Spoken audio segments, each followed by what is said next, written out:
Well, hello, ladies and gentlemen. I am only 3 minutes late tonight, which was good for me. Between trying to squeeze in a 1 hour nap and letting the dogs out, making sure I had all the audio and video settings done correctly here tonight, um, I wasn't doing too awful bad. So we decided to do a little bonus show for this week. We had the Disco Inferno pre-show that we did. We had the Disco Inferno show. Then we had the post Disco Inferno show to where we revealed what a cheater he is and that he was disqualified basically upon of his own actions. So let me throw the comments up here so I can see what y'all got to say. Vanessa's in the house tonight. How you doing, Vanessa? I'm on my little iPad keypad tonight. There we go. Just to see if it's working. With these glasses on, it's hard for me to see, but also the glasses makes it much better for me on this 70-inch computer screen. Had my friend Carrie over earlier today, who's been helping me with the 501c3 to get everything finalized, to get the final $275 payment made to have that go into effect. And then I think we officially have the number probably within 2 weeks. So she sat over here in that chair behind me, got all that done today, played with the doggies. Took a while, took a little while to get it done. It was about a 90-minute process to go through and just answer every question they've got and get all the details done. We thought we had the bulk of the work done, but as we got into it, there was a little bit more to do. I have lost the ability to do the virtual camera that allows me to do the cool backgrounds and fireworks and all that stuff that we've been doing. It's not taking an upgrade, and I don't know why. And I've gone through YouTube videos and tutorials and everything and tried to figure out exactly what's going on. Hi, School. You want to come up and say hi? You've been busy dog today, right? So I've been busy. So I visited Carrie and said we got some paperwork done, and we got extra dog biscuits today, and we did hi Choco, and we did some tricks and just showed everybody what smart dogs we are. That's what we did, and we did pretty good at it too. I'll take my glasses off so I can see for a minute. Yeah, he's a good looking dog. He's a pretty good looking dog. Yeah, he looks pretty good. Yeah. Well, if Bob ain't here tonight, and I guess he's not, then I'll throw that up for a little bit. We'll go a little bit bigger until it's time to see if we can get a donation or two coming in. I will be here for at least 30 minutes. We are going to try. We got 20 people watching, and one person has spoke, and that would be Vanessa. The hair's a little wet tonight. I did not have time to go through the dryer, the old blow dryer. I'll run one more brush through it. Just got out of. I had a lot to do in 30 minutes, so I'll just run a brush through it. Yeah, the wig stayed on again. That is amazing. How well that wig stays in place. It is amazing how well it does that. And if nobody speaks within the next 10 minutes, I'm leaving anyway. Because if no one's speaking, there ain't no reason for me to be doing this show. And Vanessa won't be donating. So kind of this is the people that we do the show for. And I think I've gotten about everything. Another Filipino saying hi. So far, nobody in this country has said hello yet. But we do have Miss Chris in here saying hi. Vanessa saying hi. We just recently helped Vanessa's neighbors with some various things. I think they needed some rice, some help with their electric bill and things like that. I wasn't going to wear my bling tonight, but Bob advertised me wearing bling. So, but no, I wasn't sure if Bob was going to be here tonight or not. He set the show up for me, but I wasn't sure if he's going to be here tonight or not. And being as we're 7 minutes in, I'm assuming not. So he might have some other stuff to do. I was busy all day yesterday and most of the day today. And so I said, what the hell? I'm going to be home this evening anyway. So we'll just answer any questions you've got and do a quick, at least 30-minute show. And if we can make $60 in donations to help a couple of the families out that have asked me for help over the past couple of days, we will see what we can do. And so far, we have no donations and nobody has spoke.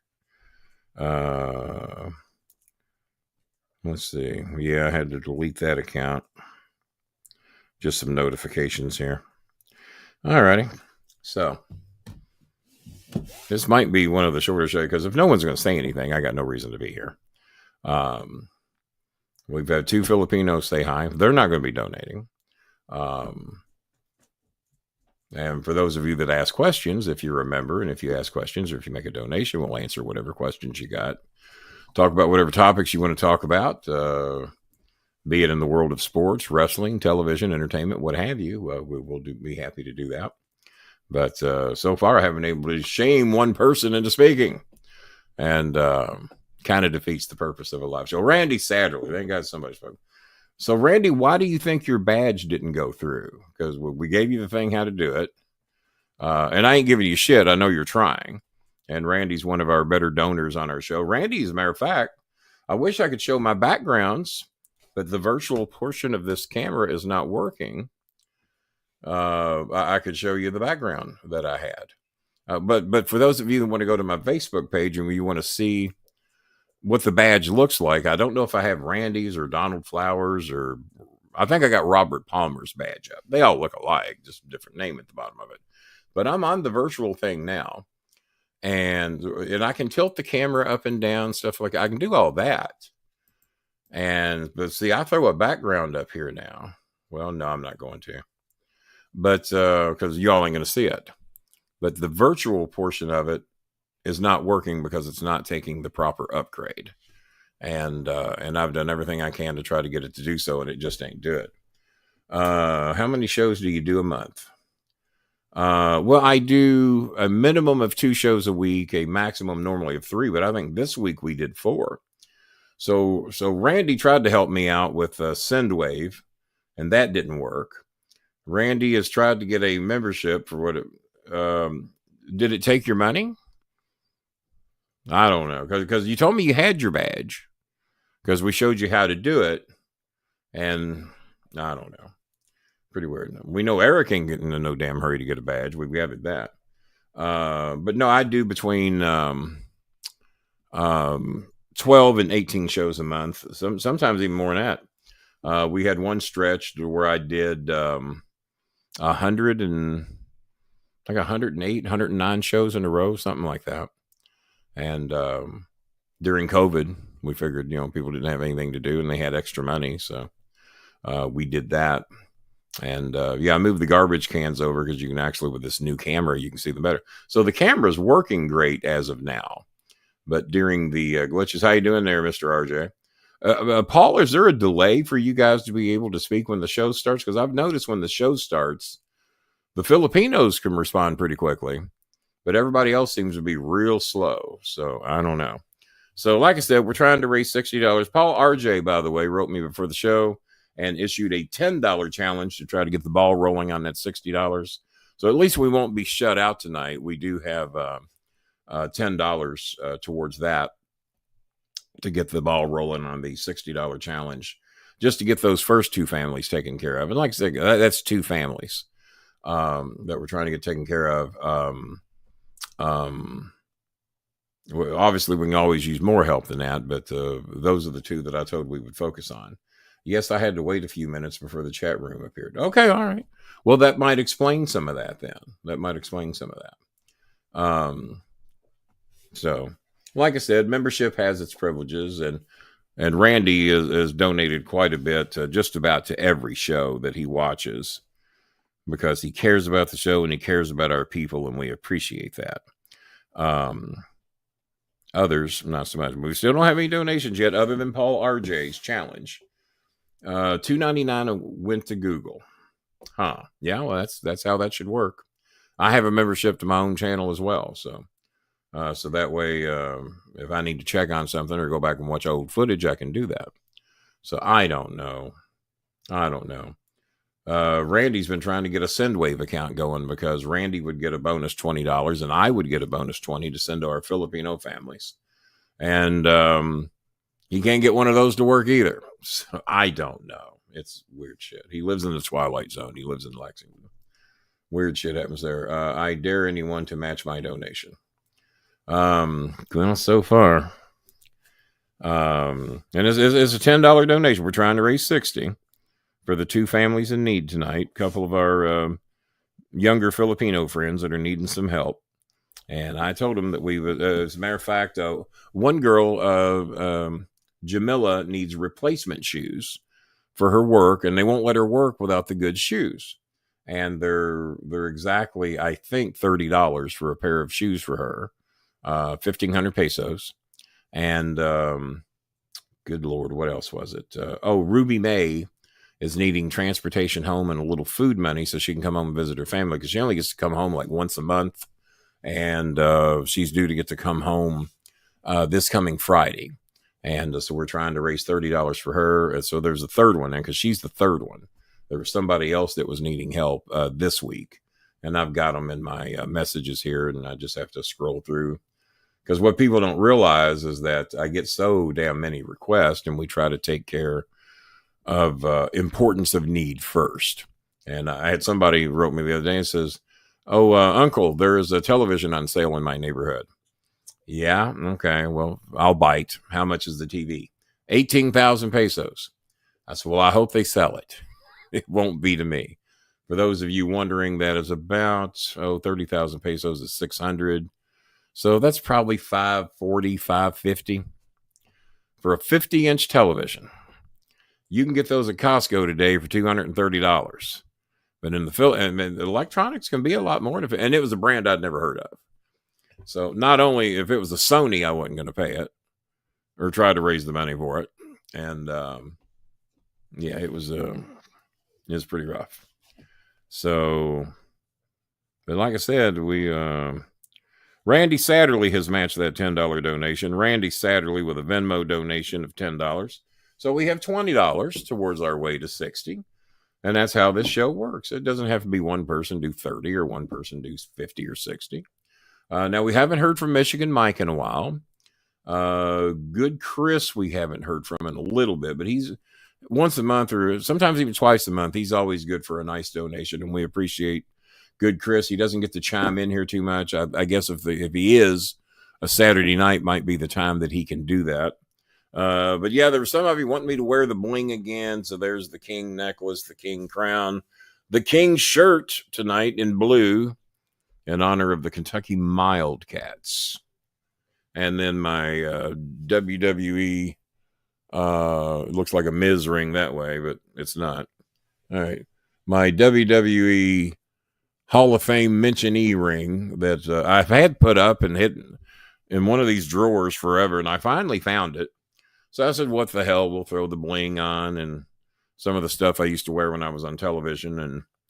And we got the ring. It's a heavy-ass ring. There's ain't no cheap-ass ring here. They sent me a good one. And I think Vince was tickled by I was claiming to be the first and only ever Hall of Fame mentionee when Cornette mentioned my name during the Hall of Fame. I done forgot exactly what he said. I guess I need to go back and watch his Hall of Fame speech so I know what he said. Maybe he'll go back and listen to the phone call where I called and gave my condolences over his dog passing. Speaking of dogs, he was asleep on the ottoman behind me. And but all three of the dogs just adored and loved Carrie. And I had to keep him in the bedroom for a long time because she's on her laptop trying to get all of our 501c3 information in. And then we get right down to the payment. So, and like I said, it took us a while to get there. So once that was done, we didn't want the dogs running interference. We let the dogs out, and she got to play with them for a while. And she doesn't let her dogs kiss her in the face. She's got 3 dogs as well. She does not let her dogs kiss them in the face. I don't care. My dogs do whatever they want. Let me go into branding. I got to get Arby's though. Well, we got to go back on how to donate might help. So let's do that. So let me throw that screen up. That's the plan. There we go. There's the ways to do. And Arby's down there in the corner now. They've made the murderer's row of sponsors. So shout out to Arby's. And, of course, McDonald's there on the right-hand side. We got Two Rivers Restaurant that I was just at last week. We've got, David. I'm aware. I just said I called him and gave him my condolences, but he did not call me back. I heard about it apparently shortly after it happened. One of the trolls of our show contacted me and said, "Hey, Kenny, did you know that Jimmy's dog passed away?" I said, "No, I did not. I do not listen to Jimmy's shows, so I didn't know." But yeah, and I just mentioned, I called Jimmy on the phone number he's had since I was probably since he was 8 or 10 years old, I guess, and left him a message. And I said, if you'd like to call me back, I said, I'd like to think if one of my dogs passed away, you might be decent enough that you'd call me. Well, I think we found out what the answer to that is. And remember, the reason we do not speak is because I got rid of Brian Last in 2 weeks and told him I'd never do a show with Brian Last again when Brian tried to tell me how to do my show and who I could have on it. The only concession I gave them is I won't have Vince Russo on my show if Brian Last or Cornette are involved in it. That was the only concession I gave them. Then they tried to tell me whether I could have my kids on my show or not, on a show called The Bolin Alley. And then Jimmy called me up and said, well, Brian says that you can't have the kids on anymore. So we'll tell Brian he can get fucked, is what I told him. And got into a bit of a screaming match, me doing most of it at Jimmy, saying, no, that motherfucker's not going to tell me how to do my show. He reached out to me wanting my show on his network. I reluctantly agreed. And now I'm not so reluctantly telling you I'm done. I'm not going to do his fucking show no more. Unlike you, I can do my own shows. I don't need to have a guy to pay $35,000 a year to do my fucking show for me. Which, by the way, pays for one wheel of parking at a parking garage in New York if he really lived in New York. He does not. Which we knew a bunch of shit on him that wasn't true, and he got real mad that Chris and Maya revealed that shit. So, and Russo and I had been friends for quite a while. Russo and I had been friends at least for a couple of years. Jimmy refused to have me on a show for about 6 months over me and Russo speaking and doing each other's shows. So then when he found out I was working for Russo, that was bad enough. But when he called my house and kept bugging me during Russo's show, I answered the phone. His voice got on Russo's show. And when he called me back, he said, did I get recorded on Russo's show? I said, yeah. I said, I told you to quit calling and you wouldn't do it.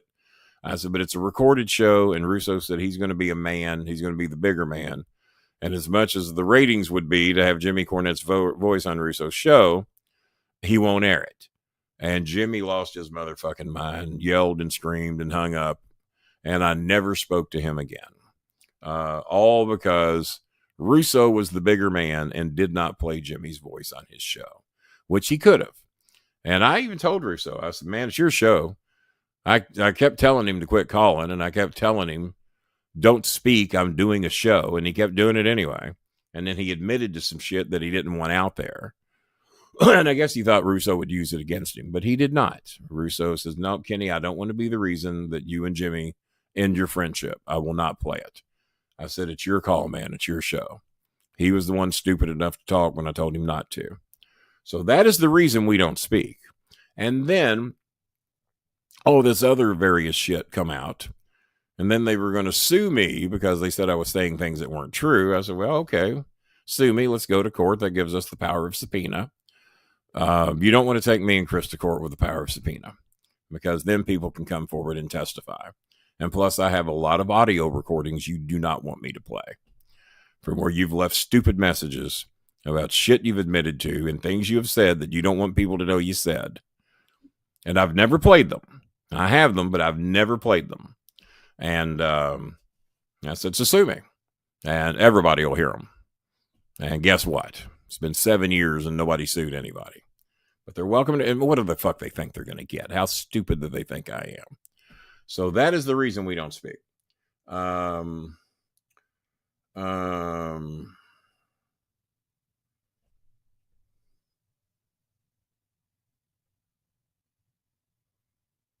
Yeah, I forgot about that story, but that did happen. Yeah. Well, I don't know what to tell you. So hopefully you enjoyed the trip down memory lane. Hopefully you'll consider getting a membership for our show. Hopefully you might even make a donation to help feed our Filipino families, get their school supplies, various things that they need, electric assistance, rent assistance, all the various things. Donald Flowers has pitched in to help out with the $10 challenge. So we've now raised 30 of the 60. Thank you, Donald. Very kind of you. And Donald has been very generous recently as well. And they have their new badges, by the way. I'd love to be able to show it to you, but I don't think I have a way to do so tonight. I don't think. No, I don't. Well, go to my Facebook page and you'll see what the new Bolin membership badges look like. They finally took my picture off from them, and I'm not that big of an egomaniac that my picture had to be on the boss badge, BOSS. That used to stand for something else back when Sasha Banks was our first ever member. Let's see. Looks like we might have another donation here. I'm looking. TC from the NC. Oh, TC, you have a new badge. TC. And I keep forgetting I got to send that to you because the only way I can reach out to you is on Twitter. So at the end of the show tonight, I will go on Twitter and send you your new boss badge. You got the updated one with the new logo and everything. I really miss not having my Heart Delos in here. Oh, Heart Delos is the other one we need help. She needs help with her electric bill. And her electric bill is, about $20 for her electric bill. And then we were trying to get Ruby May home. That's about 500 to 600 pesos. And then a little money for food, which is about another 20. So it's actually about $35 to $40. But Ruby May doesn't get to come home that much. And she just won a dance competition. How far in advance did OVW do their booking with storylines? Well, in the Cornette era, we would have a good idea what we were doing over 6 weeks. But due to WWE call-ups and our roster could change in a split second, it was a good idea to start writing the day after TV ended, for the next week. We would have a storyboard, more or less. Jimmy would. I didn't. We would have a storyboard, and they basically gave me a concept of what they wanted. They learned not to give me a script. There's a lot of us in wrestling, especially the old schoolers, and I guess I would consider myself one of those. You're better not to give us a script. It's going to come also a lot better if you don't do that. So, let me see if I can tilt my camera down a little bit to where the bling will show up. So at least lets me do that. Yeah, we can tilt it down a little bit. The TV's off. It's not like we really have to have the damn thing on, right? So I can do that. I just lost the virtual ability, it looks like. Because, see, I'm throwing a background up now, and y'all can't, no, I can see in the background. Y'all can't see that. It's like the John Cena background. So, yeah, I see it here in my studio. But the virtual studio is not linked to the actual camera. So I'm sitting here with this big sofa to the left, a TV behind me. It's a conference boardroom. And, but you all can't see it. It's the John Cena room. So, oh shit, did it not even tilt the camera? Or did it? Yeah, it did. Yeah, it tilted. Yeah, okay. It did tilt the camera. So at least it did that much. And if I activated the AI tracking, it would do that, but I'm not going to move much. Eunice is in here. Eunice had a request. Eunice wants a jar of peanut butter. And I think it's about $4 for some peanut butter. So if we do good tonight, if we get beyond $60, let's get Eunice some peanut butter. She says, Daddy, do y'all have this in America? And there's always 2 or 3 jars in my cabinet because that's what the dogs like. And it obviously wasn't the brand I have, but strangely enough, the same colors. The Kroger brand honey peanut butter looked like the peanut butter that she sent me. Forgery is a crime. Well, that's good to know. I appreciate that. You making an insinuation that we forged something? Please let me know. And I can tell that little dipshit's going to go away immediately, I think. Hang on here. There we go. Thank you for your information. We appreciate it. That was obviously somebody that wasn't going to be donating. So yeah, we have $30 in the house so far, I think. Let me check. And we have here we go. Good Chris. I appreciate it, good Chris. And if you're in here, good Chris, if you got any questions you want asked or answered or anything, good Chris has kicked in another 30, so that gets us to 6. I mean, let me look. We got Paul RJ with 10, Randy Satterley with 10, Donald Flowers with 10, TC from the NC with 10, and good Chris with 30. So we're up to 70. So now I'm going to stay for a full hour. I'll stay for a full hour. And speaking of staying for the full hour, yeah, Eunice, if we get to 100 tonight, we need $30 more to get 100. And good Chris is taking a lot of that burden upon himself to get us to 70. And if a good Chris comes on, hey, but being as my producer might be floating around, maybe he can show that brand new badge for us, because I don't have my virtual abilities tonight. And being as he's the one that designed the brand new badge, he might like to, and even Dutch Mantel, there it is. Dutch Mantel loved that. He was, and by the way, Disco Inferno said it was an honor to have one of those badges. He wrote me today, said that is an honor, and he was thrilled to have that. So Dutch Mantel, a member, Disco Inferno now a member, Mr. Kennedy. I sent Bob the text message today for Mr. Kennedy. Mr. Kennedy said, let's do this next week. So I said, all you got to do is give me a day and a time. And so that'll be a surprise show with Mr. Kennedy, because I'm at the mercy of whenever he's free to do it. So that's what the new badge looks like. Donald Flowers, all the members have their new badges. They don't have to look at my ugly face anymore. They now have the, what do you call it? The new logo, the corporate logo. Forgery is a crime, though, by the way. I don't know if you know that or not. Forgery is indeed a crime. I've heard things about crime against humanity. So, Kennedy, let me try to do I'm Kennedy. Kennedy will be on later. Kennedy Bolin. Kenny Kennedy. That would have been a great name. So if you'll go to the very bottom of your StreamYard screen and hit the little gear that says settings. Go to the bottom of my StreamYard screen. Okay. All right. Click the little button that says settings. Okay. And then click it should default to the camera. Yeah. And then check to see there if your camera says Insta Studio or Insta whatever. It says Insta 360 Link 2, and it used to give me the virtual camera option. Right. So if you hit the down button, the little down arrow next to that, do you have the option to choose one of those?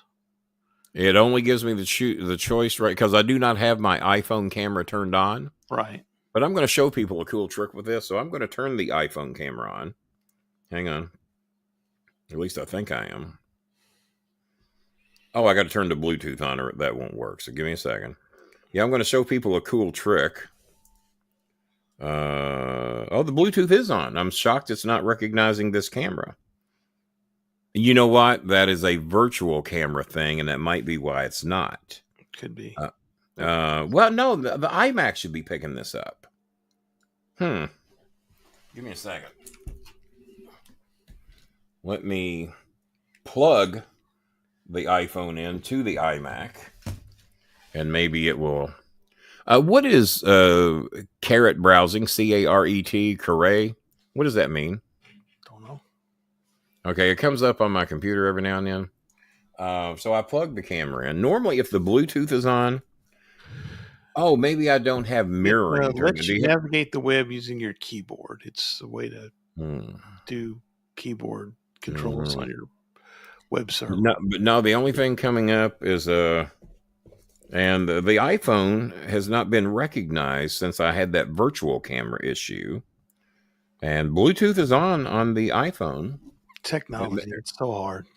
Or maybe, there it is. It just came on. Okay. So,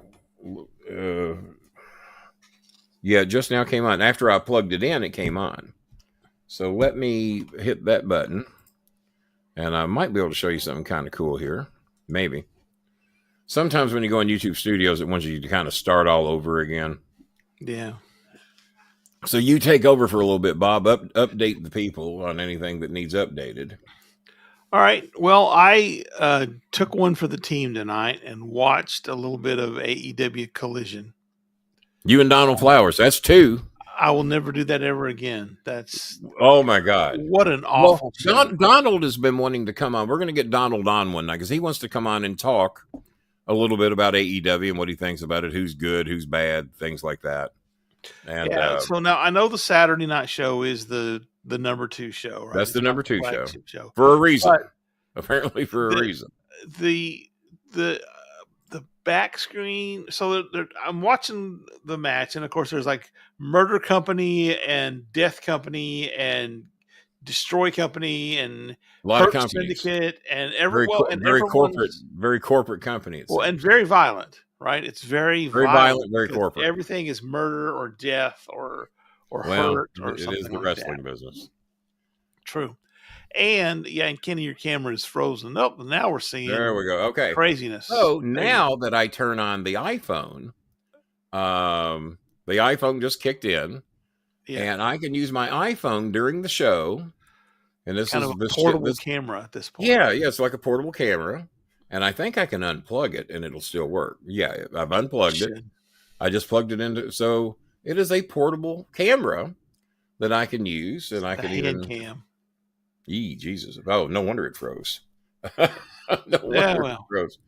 And there's a good look at the crown. If you want a better look at the crown, there's the old thing, the Yahoo thing. That thing goes back to 1996 when people would put money in there so I could buy Yahoos during OVW shows. My pay was so low, and Danny nicknamed me Kenny Porky Bolin in the program that they introduced me in that night. And there's Dan Marino bobblehead over there. There's the creative Bluetooth speakers that I listen to you on. My clock that you all used to see is now mounted on top of the television. Bob, what do you think of that? There you go. It's kind of a good indicator. You can watch what's going on, see the time, see how long guess it's what? been And since guess we what? had a donation. And guess what? It's not 75 degrees in here. That picks up the heat from the back of the television, and the actual temperature here on my desk, it's 68 degrees. Well, that's not bad. That's showing 75 because it's picking up the heat from the back of the television. So you kind of lose if the TV's on and then if I back up, this is what that's how I do the show. It's the studio. It's the behind the scenes with Kenny Bolin. So behind the scenes, you're getting a little bonus tonight for good Chris's $30 donation. This is what you're getting tonight. And then there's my television that I watch TV on. And then we got your racist trash cans, the racist garbage cans. The disco loved the racist garbage. Did you notice that? There's no surprise to that. He seemed to take great fascination in the racist garbage cans. Hey, I need to get some of those racist ones for myself. Yeah, for myself, for my own collection. And so that's just a little shit to look at there. And then the squirrel windows right over there. There's a towel over there that we line in the window to make sure not much air comes in. Yeah. And there's the old posters over there. And then if I go over there, those have been hanging up here since the day I moved in. There's a broom over there. just in case you need a broom, you never know. In case, right. You need to ride around. For those that want to know what my mixer looks like, you've never seen it. That's the mixer for the show. That is the computer, Bob. That's it. I've actually got an Intel. There ain't much to it that I use for that I've started to try to get Cody on, but I just don't. My iPad. ADHD. Oh, by the way, I don't think Cody works on Apple products. I just found that out today. Chris says my iPhone, the part that sucks is Cody does not work on Apple because they don't want you getting all that shit for free. So as you can tell, it's a little junky over here. It is today. Here's a notebook that I had made a long time ago. That's the BS notebook that Kenneth W. Bell right there, yeah. And then that's the keyboard that I still use sometimes, but this replaced it. That's the iMac. And I like the looks and functions of it because this is clicky and makes noise and lights up. This don't. Very quiet, very silent. And there's my AirPods that I did not use tonight. The remote. Carrie brought me that tonight. Mango peach drink, 15 grams of protein. Had the other half of my sandwich tonight. There's my book. My book. I got to say it right. Computer. Who is Kenny Bolin? Kenny Bolin is a former professional wrestling manager and author. He was the lead villainous manager in Ohio Valley Wrestling, where he managed the character Bolin Services. Well, there you go.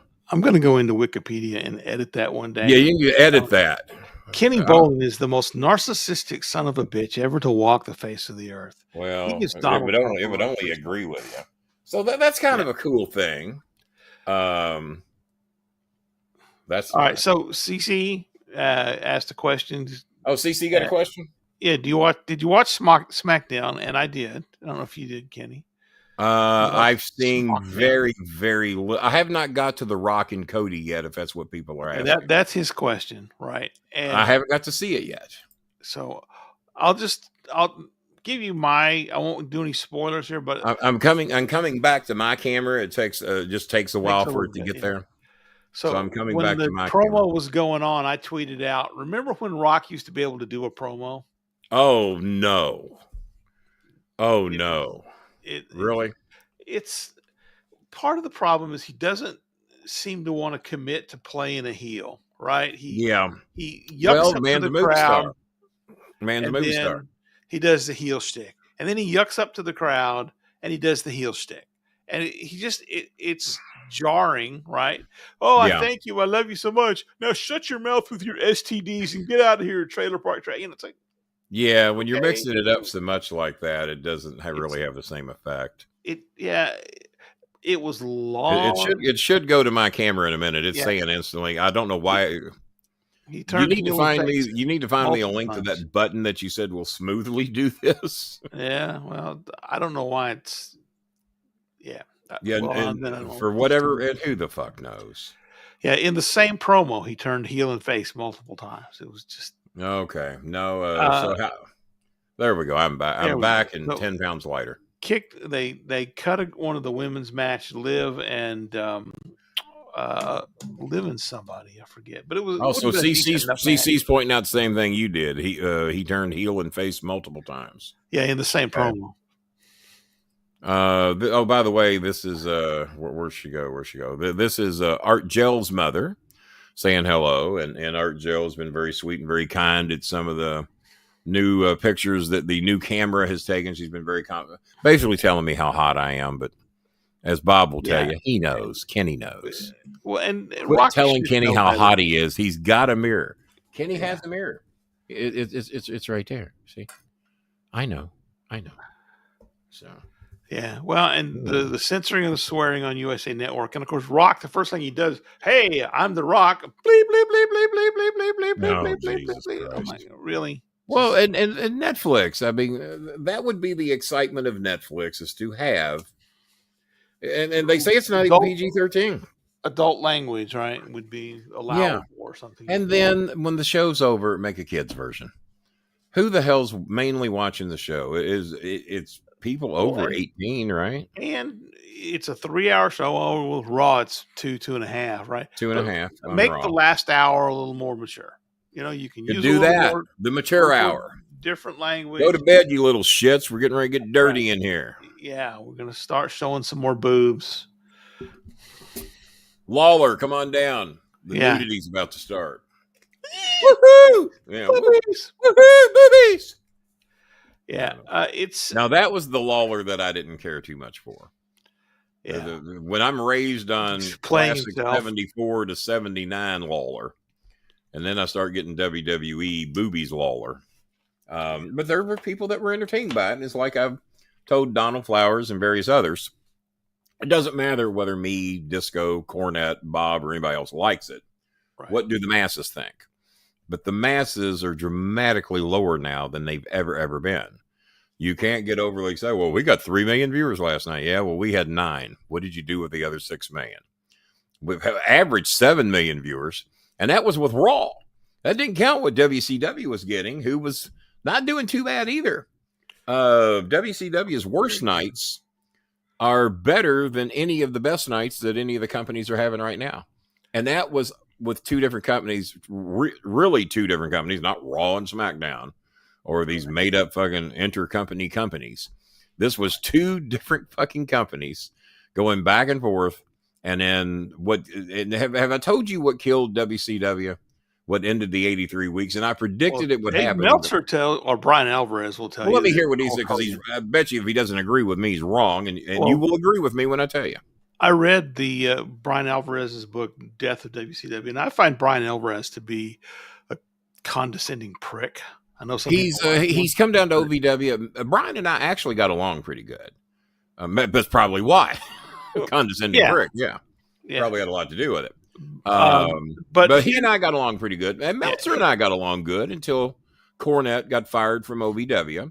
And then Meltzer refused to cover us like we weren't a company anymore.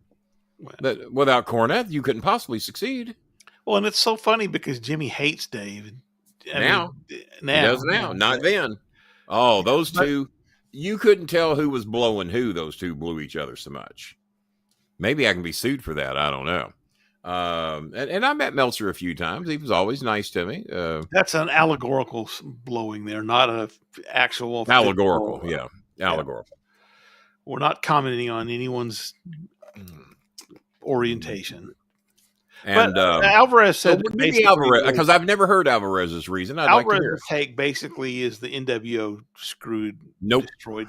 Absolutely well, because not. It got so out of control, right? Well, okay. Let me give him this much credit. Horace Hogan killed the NWO. That was time of death. Horace Hogan. There were more NWO Invader members than there were WCW. So I will give him credit for that. Killed the NWO. It got to be too many, too much, and me and Chris and anyone else that ever watched the fucking show. All right, Horace Hogan's the time of death. It's fucking over. It's the shark. I will agree with him. That's what killed the NWO. I'll give him that. So that Hogan having creative control and Hogan's cronies. I got a feeling Hogan, while he was there, pretty much always had creative control. Yeah, and him and his little clique ran the show. They took what was different about WCW. The Southern wrestling and turned it into WWE Light, right? Yeah. You went away from the people that wanted to watch WCW.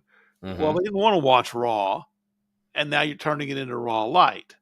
I think there were stupid things like, and of course, Alvarez hates Vince Russo, so anything that Vince Russo touched was the end of the world. So Vince Russo putting the title belt on himself, becoming a major character on screen, that was cited heavily as... that's one thing I might have to give Cornette credit for. I don't remember Jimmy ever putting the belt on himself.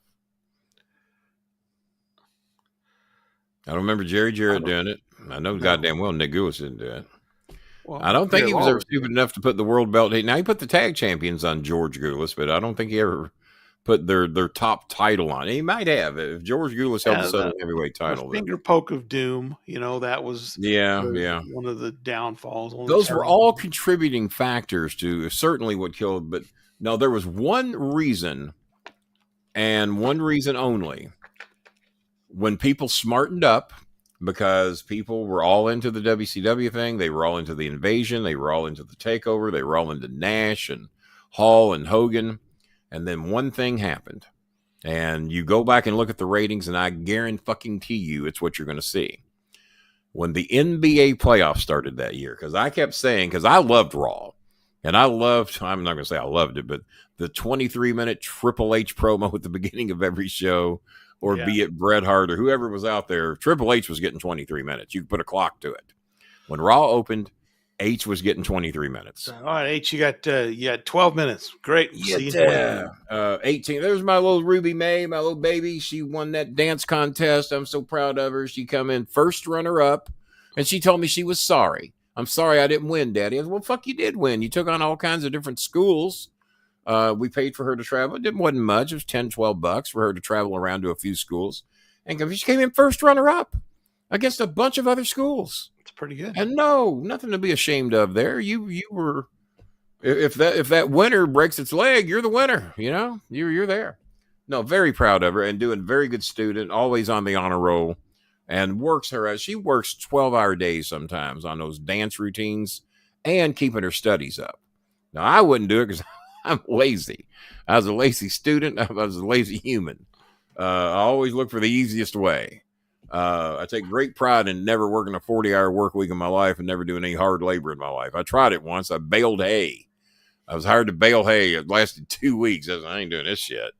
That's for you farm boys. Y'all do that shit. It's hard. But no. Work. So the death of WCW, and it wasn't the death because they still did good, better than what everybody's doing today. The death of it is when, and I told everybody this was going to happen. The NBA playoffs are going to start. WCW ain't going to be coming on at 8 o'clock or 9 o'clock head to head with Monday Night Raw. They're going to be coming on at midnight, 11 o'clock, 1 in the morning, whenever the fuck they're coming on, maybe the next night. And people are going to want to watch wrestling, and there's only going to be one show to watch. And you give them 3 or 4 weeks to see the WWE and to see the storylines going on over there. and the production, as opposed to what you're getting on WCW every week. And that 83-week run is over. And that's exactly when it happened. You can go back and look at the records. And I'm trying to think of the year 97, 98, 99, because I remember when I moved into my new house, and I wasn't in my new house yet. I was still in the apartment at Summerfield Circle. So it would have been 97, 98, 99, maybe whenever that reign ended. It would have been during the NBA playoffs. And then people got to see, because I was paying attention to the ratings and shit back then too. And I couldn't believe that WCW was winning every week. So what are these fucking people seeing? But when they had a choice, and then they got to compare, well, wait a minute, I've been watching this shit for 4 weeks. It's pretty fucking good. And it was never close after that. I don't ever remember it being close after the NBA playoffs. Good Chris had another question. He did. Let's see. Yankees? Thoughts about the Yankees. They're actually allowing facial hair now. Nicely groomed beards was the... Well, I'm a bit of an old schooler when it comes to... I mean, I would be a dick if I was a baseball manager, and I've told everybody that. There would be no pants below the knees. And just because my personal preference. I mean, I want you to look like a fucking baseball player. Stirrup socks. I like the stirrups. I like the pants right below the knee. I don't like who's that Houston Astro that basically wears them up around his thighs? There's a couple of 3 players that do it.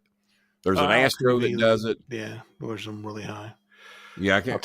Now that looks a bit ridiculous. I want the pants down just below the knee. Now George Foster, Johnny Bench, Ken Griffey Sr., not so much Tony Perez. Tony Perez, you can see his stirrups pretty good. A lot of the players want to look as tall as they could. George Hendrick of the Cardinals admitted he wore his pants down to his ankles, and he's one of the first players I remember wearing them that low. And he's already tall, but he thought he looked taller with his pants down low. Ellie De La Cruz, every now and then, wears them up around the knees, but more often than not, he's 6'7". He likes to look tall, and the longer pants make you look that way. Well, I don't like players that are out there to fucking be pretty. I don't like NBA players. Right. There's a lot of the female players. They're out there to fucking be pretty. The nails, the hair. I want to be pretty. Now, don't be pretty. Be a fucking ball player. Be a fucking ball player. Male or female. I don't give a shit. You see these NFL players, and I forget who the first, maybe it was Terrell Buckley. I forget who the first one was to do it, that had the braids going way back out of the helmet. And then your boy with Pittsburgh, Matafala, whatever his name is, does the Head and Shoulders commercials. He was getting he was getting tackled by his fucking hair.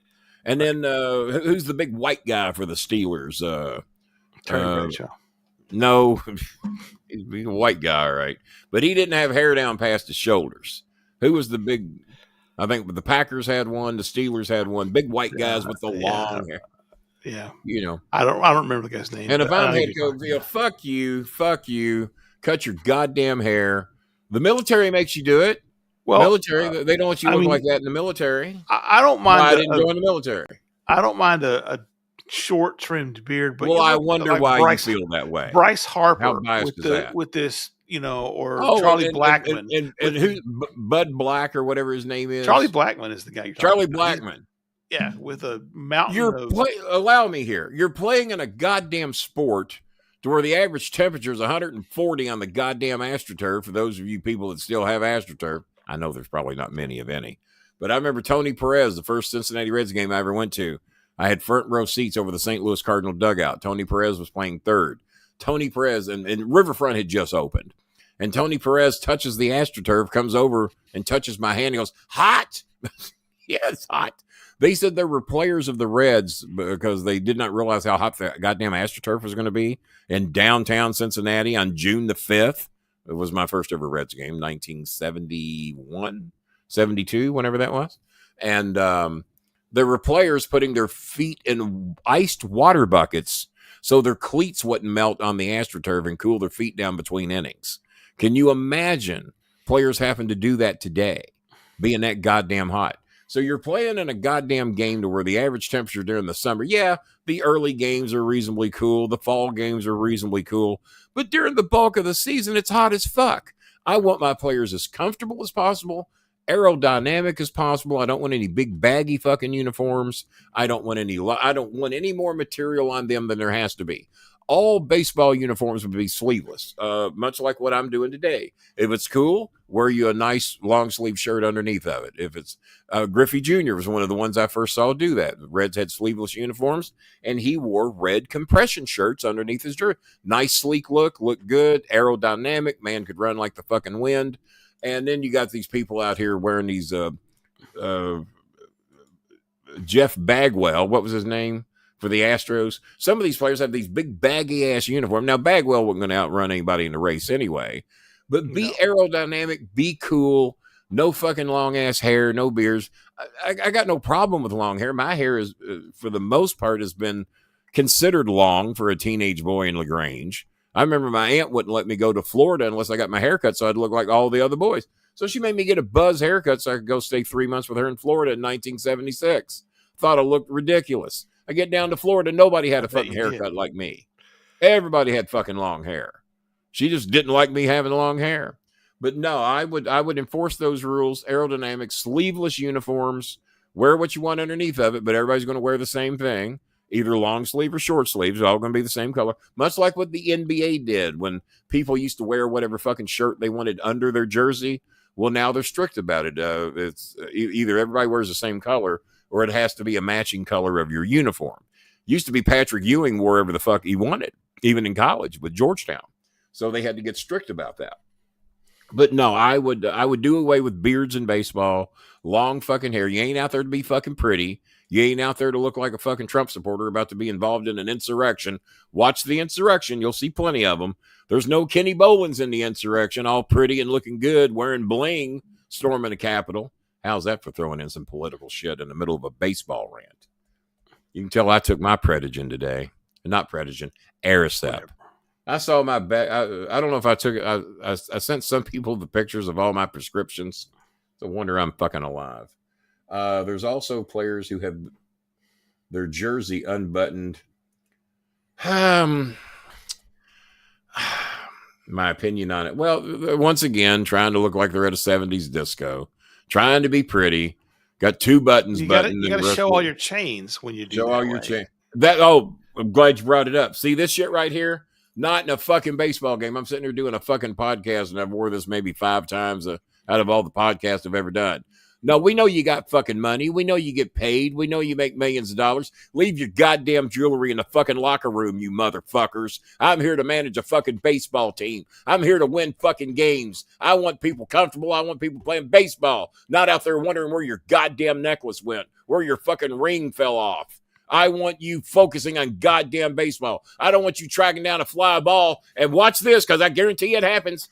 Bap, bap, bap, bap, because your fucking chain's hitting you in the goddamn face. Fuck you, you rich motherfucker. Leave your goddamn jewelry in the fucking locker room. Play fucking baseball, bitch.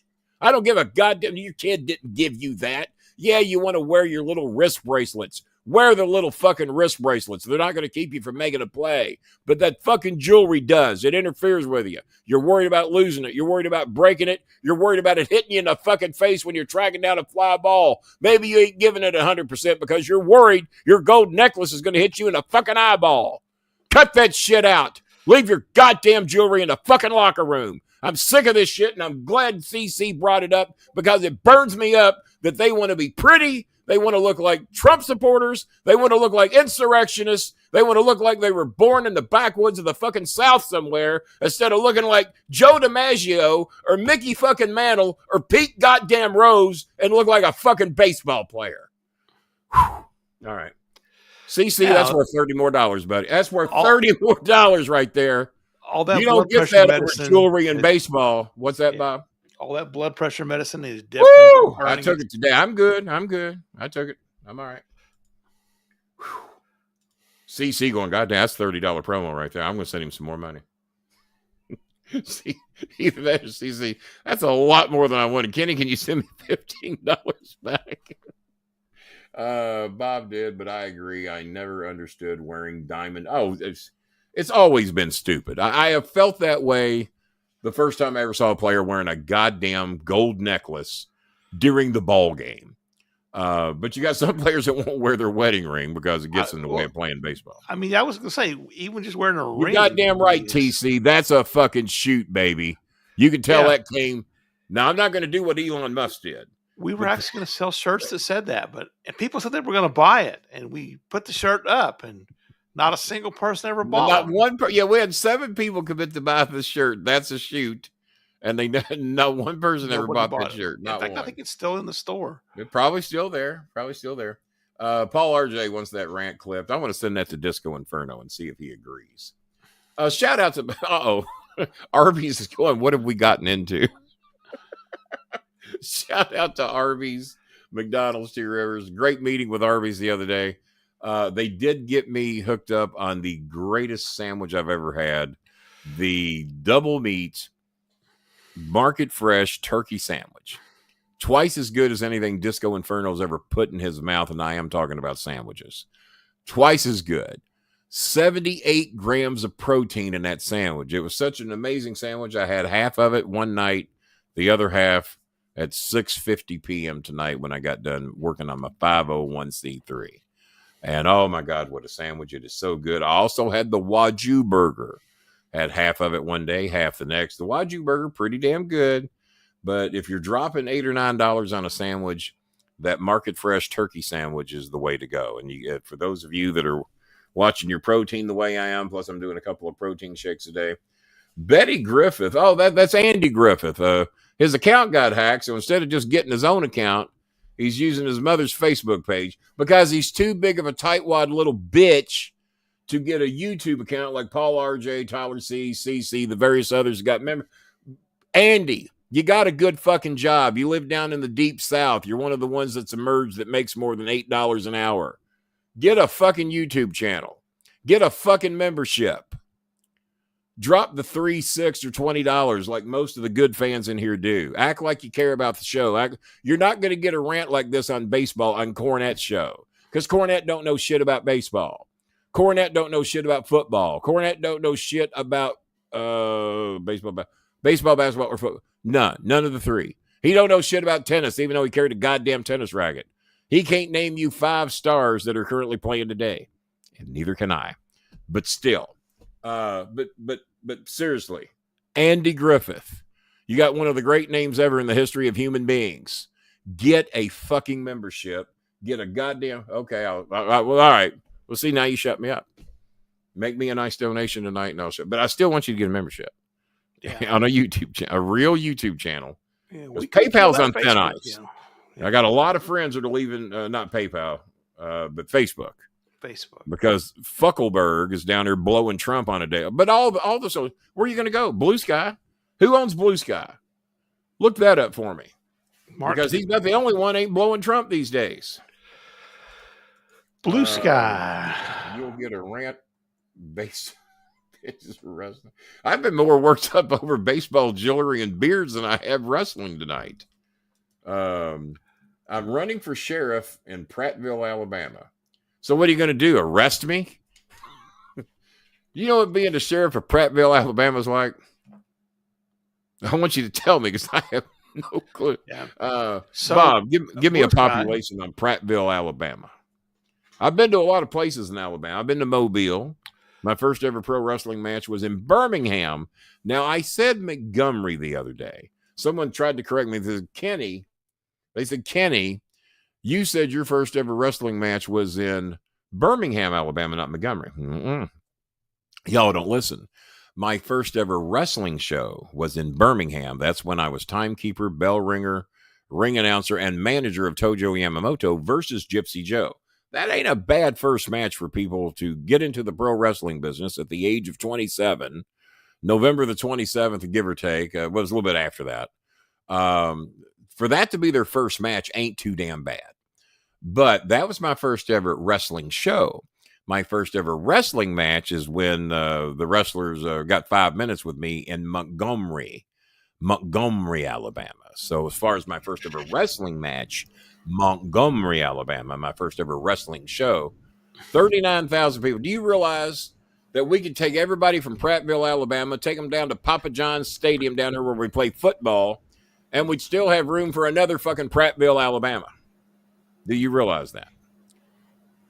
I'm in the city of Louisville, Kentucky.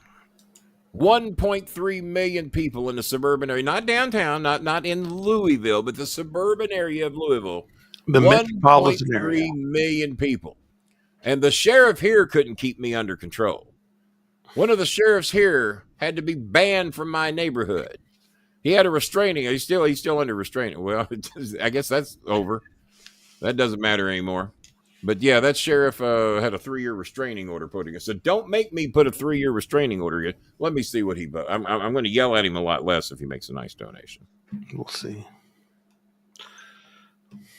All right, I don't see anything yet there, Andy Griffith. Come on, Andy. Don't you tease the people. I need a PayPal. Poor Andy Griffith has been in my house. Not this one.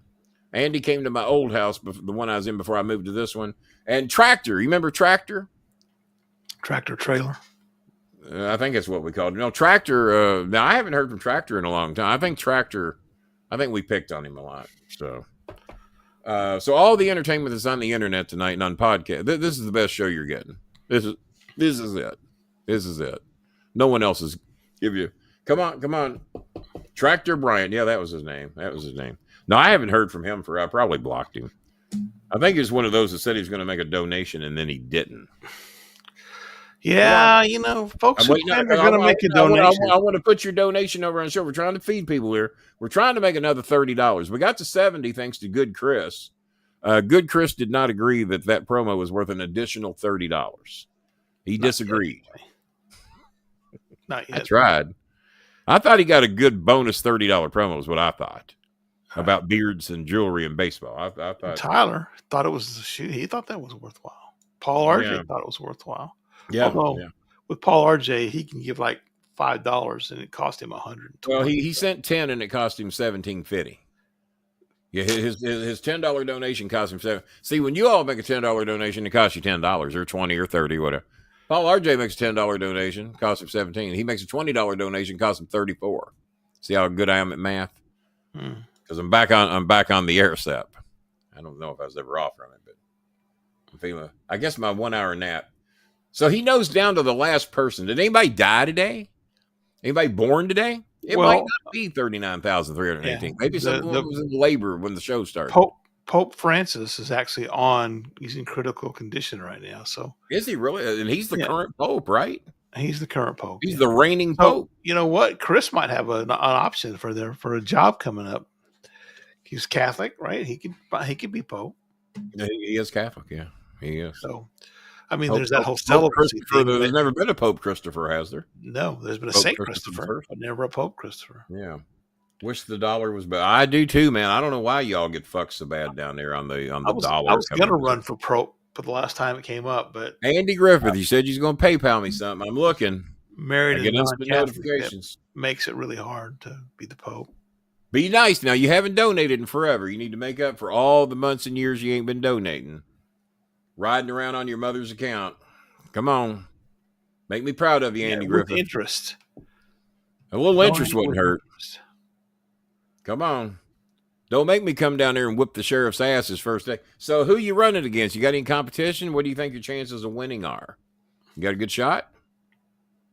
I mean, I can come down there and campaign for you. Imagine if I got in front of the people and told them how they need to vote for Andy Griffith. Sheriff Andy Griffith. All we need is Barney. Tractor could be your Barney. Give him one bullet. Make it a rubber one because he might hurt somebody. Give Tractor Bryant one bullet. Put a little stupid hat on him. March him around town. And he's your goddamn Barney. Sheriff Andy Griffith. Running for mayor of Prattville. Who's going to beat that? And if you got me doing your talking for you, age 65, sound like I'm 25. I mean, Lawler wish he could cut promos like me when he was 25. He would only charge a tiny fee for being, just a tiny fee. Consultant. Just maybe give me a dictatorship in Prattville, Alabama for one day. Just a day. Just run around and arrest whoever I want. We have a donation. We have a donation, and I'm going to assume this is from Andy Griffith. My good friend, thank you. I'm very thankful. All right. Well, we appreciate your donation. Andy Griffith, my good friend, putting aside all the shit I've been talking about him tonight, on his mother's account on Facebook, has donated $30 from Andy Griffith, a campaign contribution, I'm sure, to where I'll come down there and do speeches for him. And he has got us to the $100 mark. And you all don't know this, but Bob Hazelwood says, King, it's a Saturday night. You ain't got a shot in hell at making $100 tonight. But if you do, I'll match that $100, regardless of what I've done for various Filipinos this week. I guarantee he ain't. Hold on. I'm going to tell you a little backstory. I'm going to tell you a little backstory about Bob Hazelwood that he doesn't know I'm going to do. Bob Hazelwood many times will advance pay some of the Filipinos for me and entrust me that I will reimburse him later that day, maybe early the next day, but he knows he's going to get his money back. Well, he hopes he's going to get his money back. I wouldn't go so far as knows, but you've got a good several year run of getting your money back. Bob sent me a threatening letter. I think it was yesterday or the day before. Kenny, where's that $28.31, motherfucker? It was something like that. Very close. Where's my $28.31, you bitch? And I was like, goddamn. And I thought that I had sent it, and I had not. So Bob had to play bill collector on me for the first time ever, and he wanted his $28.31, which tells you the economy's rough down there in Tyler, Texas, wherever the hell Bob's from. Down there in Tyler, Texas. Yeah. And so I crumbled like a little bitch, and I paid my $28.31 or whatever that, it was close to that amount. And so I knew shit was, but Bob had helped out a family, which I told him not to do because the bill was high, but Bob did it anyway. Bob's Interoli crumbled there for a little bit, but Bob bailed somebody out of a bad situation. And, but apparently the person did not offer to do the payment plan that we suggested. Is that how that worked out? Well, we asked if we could take this very large bill and cut it into 3 pieces. And that's why I love to pay in 4 on PayPal. Right. The person who was responsible or who we're helping out. Yeah. Let's just say that is not the most aggressive person when it comes to trying to ask for, Andy Griffith says you should pay that $100, by the way. Yeah. Let me just go back through my PayPal over the years, Andy, and we'll see how much. You're wanting to compare with Andy Griffith's donations compared to yours. Oh, well, he might not want you to do that. Might not want that. So, yeah, he might not want any of that. And the person that we helped, their bill was actually more than $100, Andy. Mm-hmm. It was more than 100. And I asked them, can we cut it into 3 payments? It was actually closer to 140 for those that are wondering. Like, I can't ask that. Yes, you can ask that. Yeah. And as I tell all Filipinos, you don't get, well, Kenny, I'm shy. Well, get over fucking being shy. Yeah. Because being shy ain't going to get you anywhere. And I'm telling anybody who's watching the show tonight, Filipino, American, Australian, Iranian, Saudi Arabia. Saudi Arabia ain't shy, I'll tell you that. No, she's not shy. Girl will ride a camel. She'll ride a camel is what she'll do. With somebody with a good camera, too, I'll tell you that. Being shy, and I tell the Filipinos this all the time, well, I'm too shy. No, you're not, because you weren't so shy that you didn't bother asking me. So now, use that salesmanship. You're a cute girl. Wink at them. It ain't like you got to go have sex with them. Wink at them. Give them a smile and say, I need you to do me a favor. Well, you want 50, like a girl needed 1,500 pesos to get her phone fixed. I said, ask for a deal. Tell them, because they're overcharging you, because they fix it much cheaper than that. Say, can you give me a break on price? I need to buy my kids some eggs. And maybe they'll save you 100 or 200 pesos. That shit adds up. And so she went and did it, and guess what? They gave her a 200 peso discount.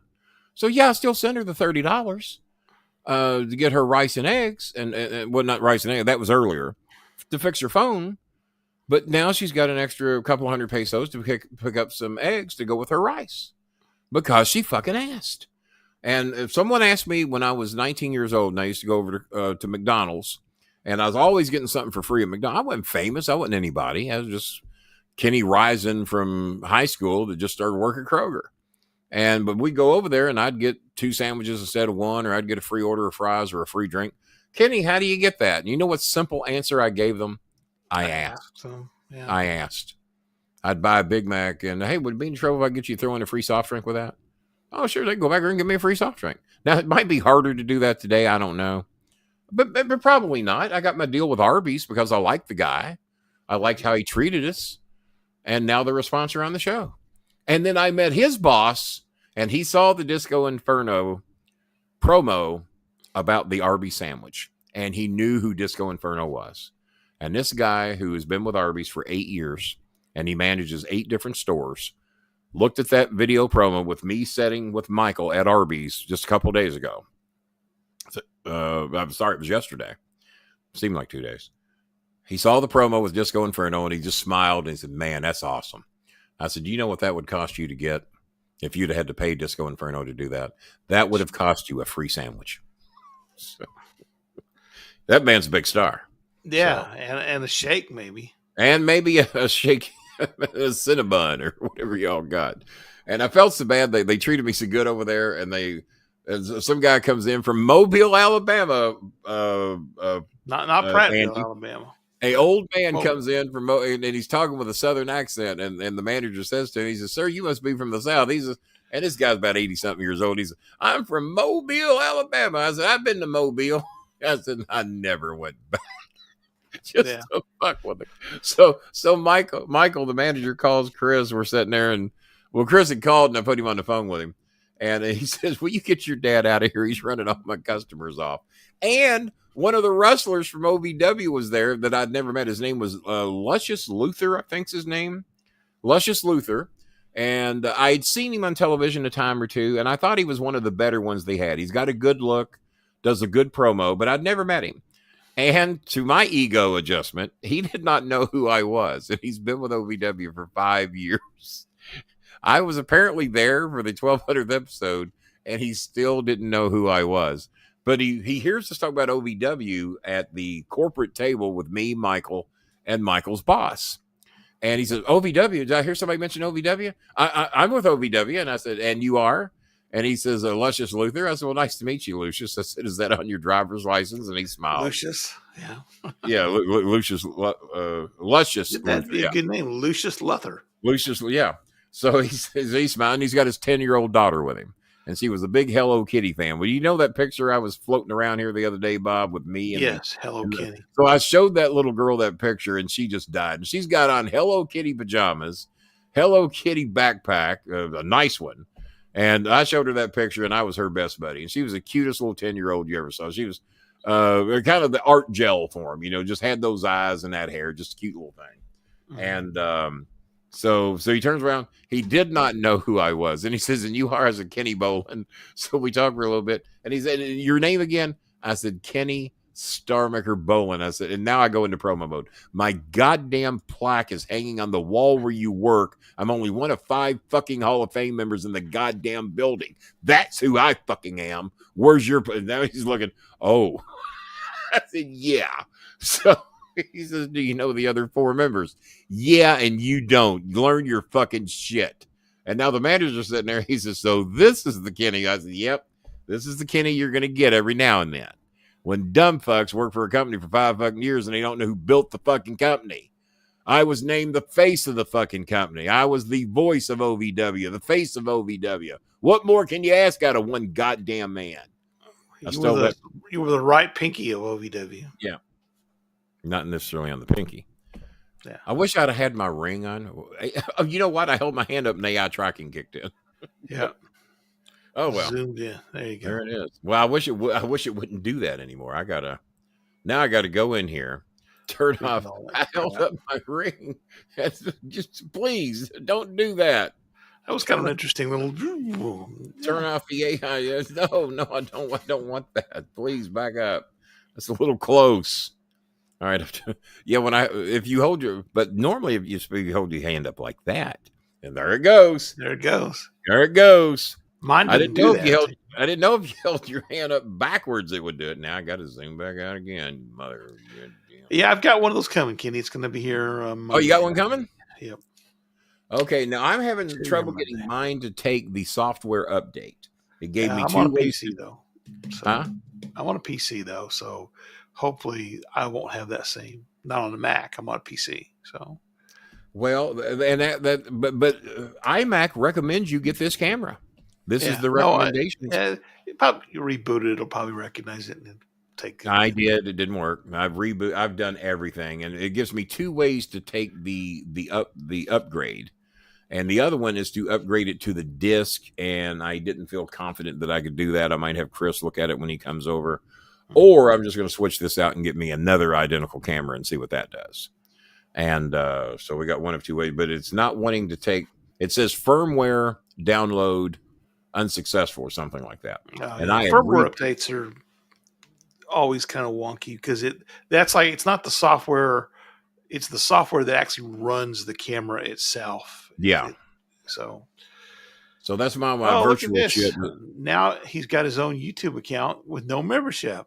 Hey, look at that. So you're halfway there, Andy. He could have dropped $3. Well, Andy, are you on an iPhone or a Android? And we might help you get this fixed right now. There's Andy that's running for sheriff down there in Prattville. Oh, and by the way, we'll just mention this while we're here. Y'all have gotten some mighty good promos tonight, if I don't mind saying so my own self. People have been saying they're not getting notifications. We know why. Because the default setting for notifications is just personalized, which means you get them whenever YouTube decides to show them. If ever. So go to the channel, click where it says subscribed, hit that down arrow, and then choose all, and you will get your notifications for every time the show goes on the air.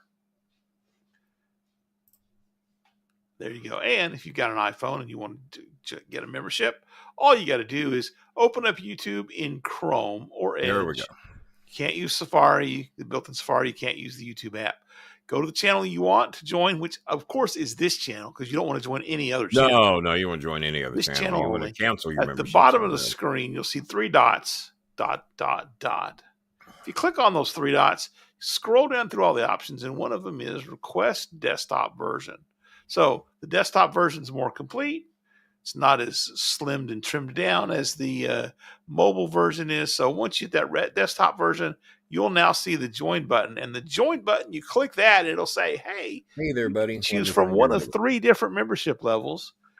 One that gets you a call with Kenny Bolin once a month. Yeah, I'll do that. One that gets you like access to our special archive of celebrity interviews. And then one that lets you not get yelled at every time you post a comment. Yeah, that helps too. Yeah, or blocked when you come in. And what was it? Forgery is a. So what do you assume they were assuming that I forged? Probably some signatures, maybe on those autograph photos that we're selling. Which, by the way, let me just give you a quick rundown of the ones that we have. Yeah, let me show you. The forgery is amazing, by the way. Yeah. This is forged if you don't know it's forged, stupid fucks. This is forged, very rarely forged. I think Jimmy would know if his autograph has been forged there, wouldn't you? Yeah, I would think. I would think so. Only 2 of those left now, folks. And this only 2 left. Well, you'll never be able to get another one because poor Bobby has passed on. Now, what is the latest update you've heard on Dennis? I know his voice was a little rough last I heard. Dennis he's had throat cancer or something like that, and that's what's messed him up. Andy, I assure you, you do not have my numbers anymore. They have all been changed. There's the buffet. And I've got 2 or 3 of those. 2 or 3 signed by Kenny and got them in the folder. Signed by me and Jimmy. Way the back great then. Hitman Bret Hart. Hitman. WWE champion. The Hitman. Some thug. I've heard about him. Yeah, I've heard about him. He's a troublemaker. A maskless Rey Mysterio Jr. Very rare maskless. The WCW logo there on the bottom. Doing my show, buddy. And finally, the Undertaker, classic Undertaker, Deadman version. We also have not for sale right now at this moment, but if you insisted and you wanted to buy it, we could give you the American Badass. I do have. What did you say is not for sale right now? Well, it's not. It is. It's always for sale. It's just not one we're featuring right now. Yeah, we haven't figured. But if you're an Undertaker fan, yeah, and as a matter of fact, I have at least 2 of those. Oh, there you go. I have at least 2. And hang on, I'm trying to find Bob. Bob, so I can make it easy. Find me TC's badge. Send it to me. That way, I don't have to scroll through all the badges that we've done. I will, but let me jump And out for a second. if you can send me TC's badge, I will send this to him because he just messaged me on Facebook, so I could easily send him that badge. And we appreciate. I won't ever share it though. Well, I'll get it to you, Andy. I'll get it to you. Yeah, you've had my numbers before, but yeah, I have 2 new numbers now, so no one has my numbers. Almost nobody. The trolls are just scrambling. They just don't know what to do. But yeah, I have 2 new phone numbers now. All righty. Thank you, Bob. So let me get that over to, well, I'm going to have to copy it because he's so new. He's not coming up in my shit here. So this should do it. There we go. What do you think about that, TC? All right, TC, pop in here. Let us know what you think of your badge. Bob went through a lot of time and effort and trouble to get all those new ones made and to get my ugly face off of there and to get you all the new version. Princess Eunice, I think, was watching the show a little bit earlier. Eunice's mother is watching the show, but she cannot comment. And Eunice's mother is needing medication for her ears. Let me find out what that cost.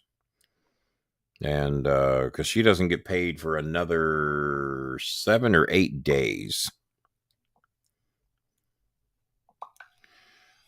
Let me send him a link to the show if I can or may. There we go. I think Eunice has a link. There we go. All right, just trying to get everybody up to date here. Bob has had to wander off and do a thing or two there. And yeah, Tia.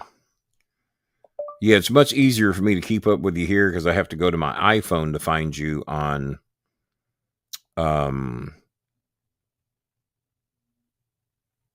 your inbox messages. So it's much easier for me here. All right, so TC's got his badge. He likes it. Looks pretty good. So yes, Andy, if you're on an Android, it's very easy. You just click the membership that you would like to have. And that way you become a member, just like TC. TC says his badge looks good. We're glad you got it, TC. Glad you're in here as a member. Glad that you've got your badge. And I was going to send it to you on Twitter tonight, but I was going to have to transfer this to my iPhone and then from my iPhone to you. So it was a bit of a process. Sorry, Andy, I couldn't have given you Kenny's number. I don't have it. He changed it. No, Bob doesn't even have my new number. So Bob didn't give it to you. So if you're going to lie, be good at it. You can't be a good sheriff if you're not a good liar. Already giving him all the advice he needs to be a successful sheriff in Prattville, Alabama. In the history population, whatever you can squeeze in your cornfield. Let's see here. I'm a little surprised that more donations have not poured in after the uniform promo, the beard promo, the jewelry promo. Didn't I go off about something else? Is it uniform, beard, jewelry? Was there anything else? I don't remember. That seems like it might be enough for one night. Guys, we are going to be here, Andy. Now, come on. We appreciate you. You got a little bit more. You got a little more work to do, and it's easy on an Android. These iPhones, a little bit of work. Yeah, Bob has to throw up instructions. Scroll down and click that join button, Andy. That's all you got to do, Andy. Is all right there. Oh, so let me get back to finishing up the conversation about AEW. Yeah. So and we are going to have Donald on soon because he probably watches a lot more of it than we do. Yeah. And I'm anxious to hear his opinion. That's fine. So I'm watching them do a backstage segment, and they got. By the way, Donald Flowers is a 35-year veteran of watching wrestling on television. There you go. Yeah. So they've got a lady on the left, a lady on the right. They're talking, and they've got the lady in the center. Now, normally the announcer holding a microphone, right? The that's foreign microphone money there. That's foreign money. Yeah, the microphone's a prop because there's a boom mic over the top. Thank you, Aaron. We'll get behind the scenes here. There's a boom mic over the top that's actually recording what's going on.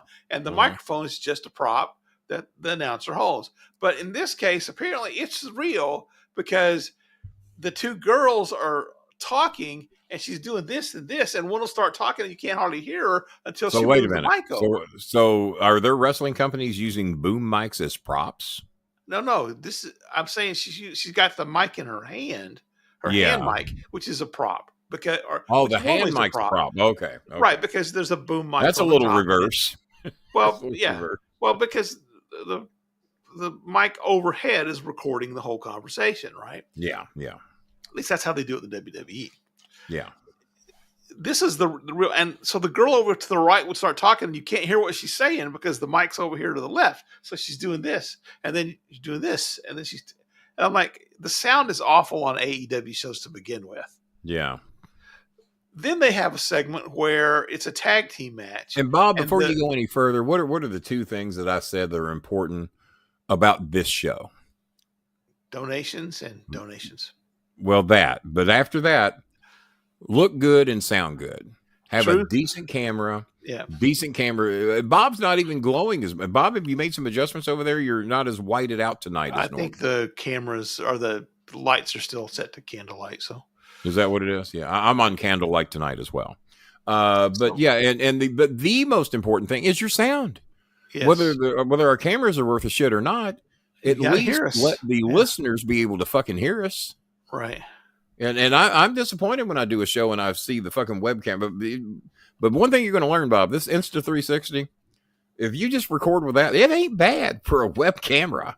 Right. Yeah. So what I've got is the Brio. It ain't this, but it ain't bad.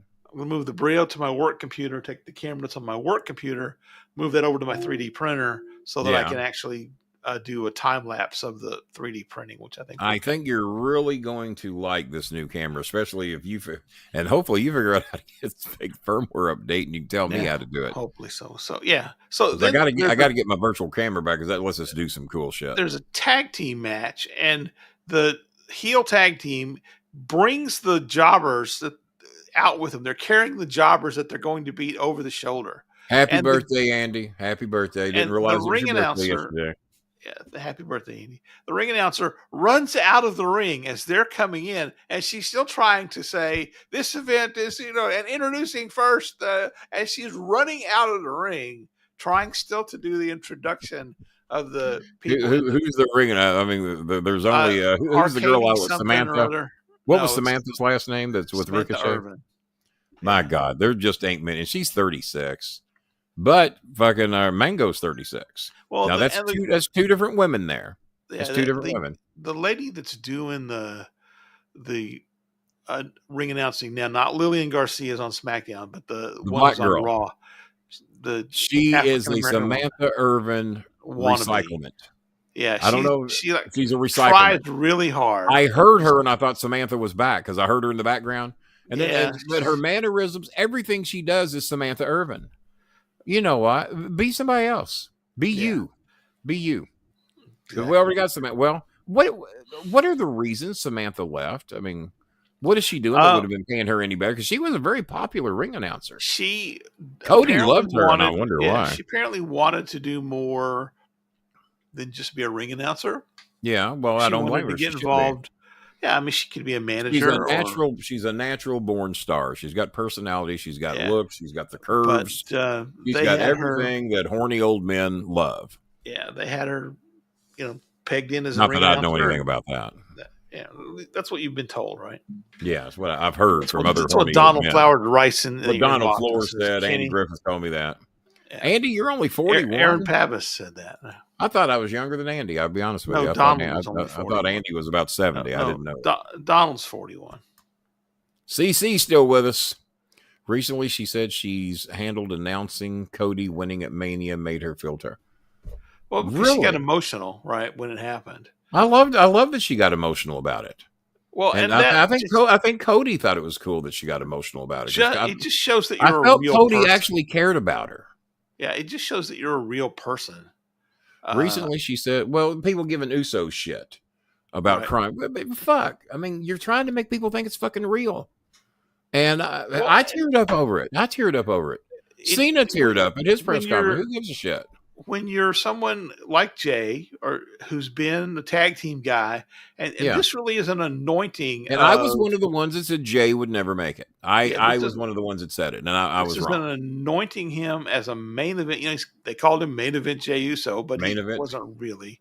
But now this is an anointing. You are a main event guy, and when that's your career, and you get recognized by the world. Russo shit on him, and I want to talk to Russo about that. Russo shit on him for crying. It ain't real, bro. I'll talk with Russo about that. And Russo knows that I will hold my own. It's his career, whether it's real or not. I dared Russo to have me on. He hadn't had me on. Al Snow's on every fucking week. How much of goddamn Al Snow do y'all want to hear? You don't want to tell me that I can't converse back and forth with Vince Russo way better than Al Snow. And let me tell you, Kenny, I've just been Al. Oh no, it's you. Okay, I want you to come down to OVW, Kenny, and show the kids how it's done. Okay, how it's done. God damn it. No, but of course I'm going to be in your ear all the time telling you how. But me and Russo are better together. Me and Dutch are better together. Me and Lawler were pretty good together. But no, me and Russo have to be once a week on some fucking show because we don't agree on much and we don't have to. Hi, Choco. Hi, little baby. But as the announcer, Al would come over. Like, where's Al? Well, hang on. Is CC getting ready to shit on her? Because I want to see. But as the announcer, when you cry, I do think it takes something away. Finkel announcing, okay, well, allow me to do this. Can women still be women? Because women, technically, and if I'm sexist for saying this, somebody pointed out. Misogyny alert. Misogyny alert. Am I being sexist in saying that women technically are more emotional than men as a rule anyway? I think women, allow me to win the women back. I think women as a rule are more reasonable than men for the most part. Not always. I mean, there's batshit crazy women just like batshit crazy men. But I have no problem with a female leader because I think they will make better rational. Not always, but for the most part, I think they make better rational decisions if they're decent people. There's bad people regardless what color, what sex you want to put in there. We talked about it today with my friend Carrie about Jasmine Crockett, whether she would want to run for president or not. I said, unfortunately, this country, the last thing they want is a mouthy, educated, promo cutting black woman as president. Because that wasn't, Kamala Harris was a lot of those. I wouldn't necessarily call her mouthy. Jasmine Crockett from Texas, you do not want to fuck with. Yeah, Jasmine Crockett, I don't know that I want to fuck with. Kamala was a little. I would much rather argue with Kamala Harris than I would Jasmine Crockett. Kamala was a little boring, though. Her speaking style. Jasmine is not boring. Jasmine is not boring. She's no. And you probably know. Yeah. No, not shitting on her. There you go, CC. Oh, I had a feeling that you weren't. But no, I had no problem with her crying during that. If you go look at Cody, Cody's the babyface. Ring announcers, technically, as a rule, would be if you're going to label them a babyface or a heel, 99 times out of 99, they're going to be babyface. No, I got absolutely no problem with that at all. I love Samantha because she was the first one to do it the way she did it. Now the new girl got her the job, you know. She's Black Samantha. Who was that referee we used to call Black Aubrey? She's in the WWE. I don't remember her name. And you know what? Now I don't know Samantha's race. Is Samantha? Black Samantha would be a little redundant, however. Well, one's blacker than the other one. All right. Yeah, well, there's that. So we got that. So, one's darker than the other one. Yeah. Updates on Dutch. Go look at his channel. They just had an update the other day. Oh, did they? Yeah. Show's supposed to be starting. Well, and tell them they need to have me over there so they have somebody with some verbal skills on that show other than Dutch. Let's do that. Thank you, Aaron, for the $2. That's $4 total out of Aaron there. We appreciate that, or something close to that. But she did say herself the fact that she cried and could barely announce him winning. She came off more as a fan. All right, that I can see, but I didn't have a problem with it. As a matter of fact, I thought it made the moment special myself. Someone who's been in the wrestling business for 32 years, been around it a lot fucking longer than that, and still fairly connected to it many years after I retired. I didn't have a problem with it. And if I didn't have a problem with it, I doubt most people had a problem with it. To me, it made the moment more special. Yeah. Because she was the other day. She was experiencing the specialness of the moment. And if she just said, crying, here's your winner, Cody Rhodes. Yeah, when I'm sitting there crying with fucking Jey Uso, when I'm sitting there crying with him, both knowing all this shit's predetermined, the promoters and the bookers kind of determine how this shit's going to go. And I was still sitting there teary-eyed for him. Because I was one of the ones that shit on him. Nepo baby. I don't refer to people as Nepo babies too often because you still have to have talent to make it. Brian Christopher, regardless of what anybody ever thought of him, Brian had the talent to make it. His brother Kevin was referees are going to love this, was a referee for a reason. Kevin did not have what it took to be a successful wrestler. Brian Christopher did. And both from the loins of Jerry the King Lawler. And hell, Kevin probably looked more like Lawler than Brian did, to be honest with you. I think you can look at both of them and tell they're Lawler's kid. But Brian was the fucking promo cutting wrestler. Didn't necessarily have the size of a lot of the guys. But Brian had the talent and the verbal skills to make it. Kevin did not. And Kevin might get mad at me for saying that. Kevin's mad at me about most of the time anyway. Over our differences on some things. But that's fine. There's nothing wrong with that. But Brian earned his spot. And I didn't agree with Brian on some things. I managed him once at the Louisville Gardens. And Brian and I didn't see eye to eye on everything, but I will never shit on talent. And Brian Christopher had talent. And I was amazed it was never acknowledged on Raw because I thought Vince would want to play that up. That Lawler was his father. I thought they would get use out of that. But I don't recall they ever did. Every now and then, not Heenan, but Heyman would make a smart ass comment about it. But that's what Heyman does, is he likes to expose the true side of the business, the shoot side of it. So Heyman would be the one to do that. But no, I got no problem with what Samantha did whatsoever.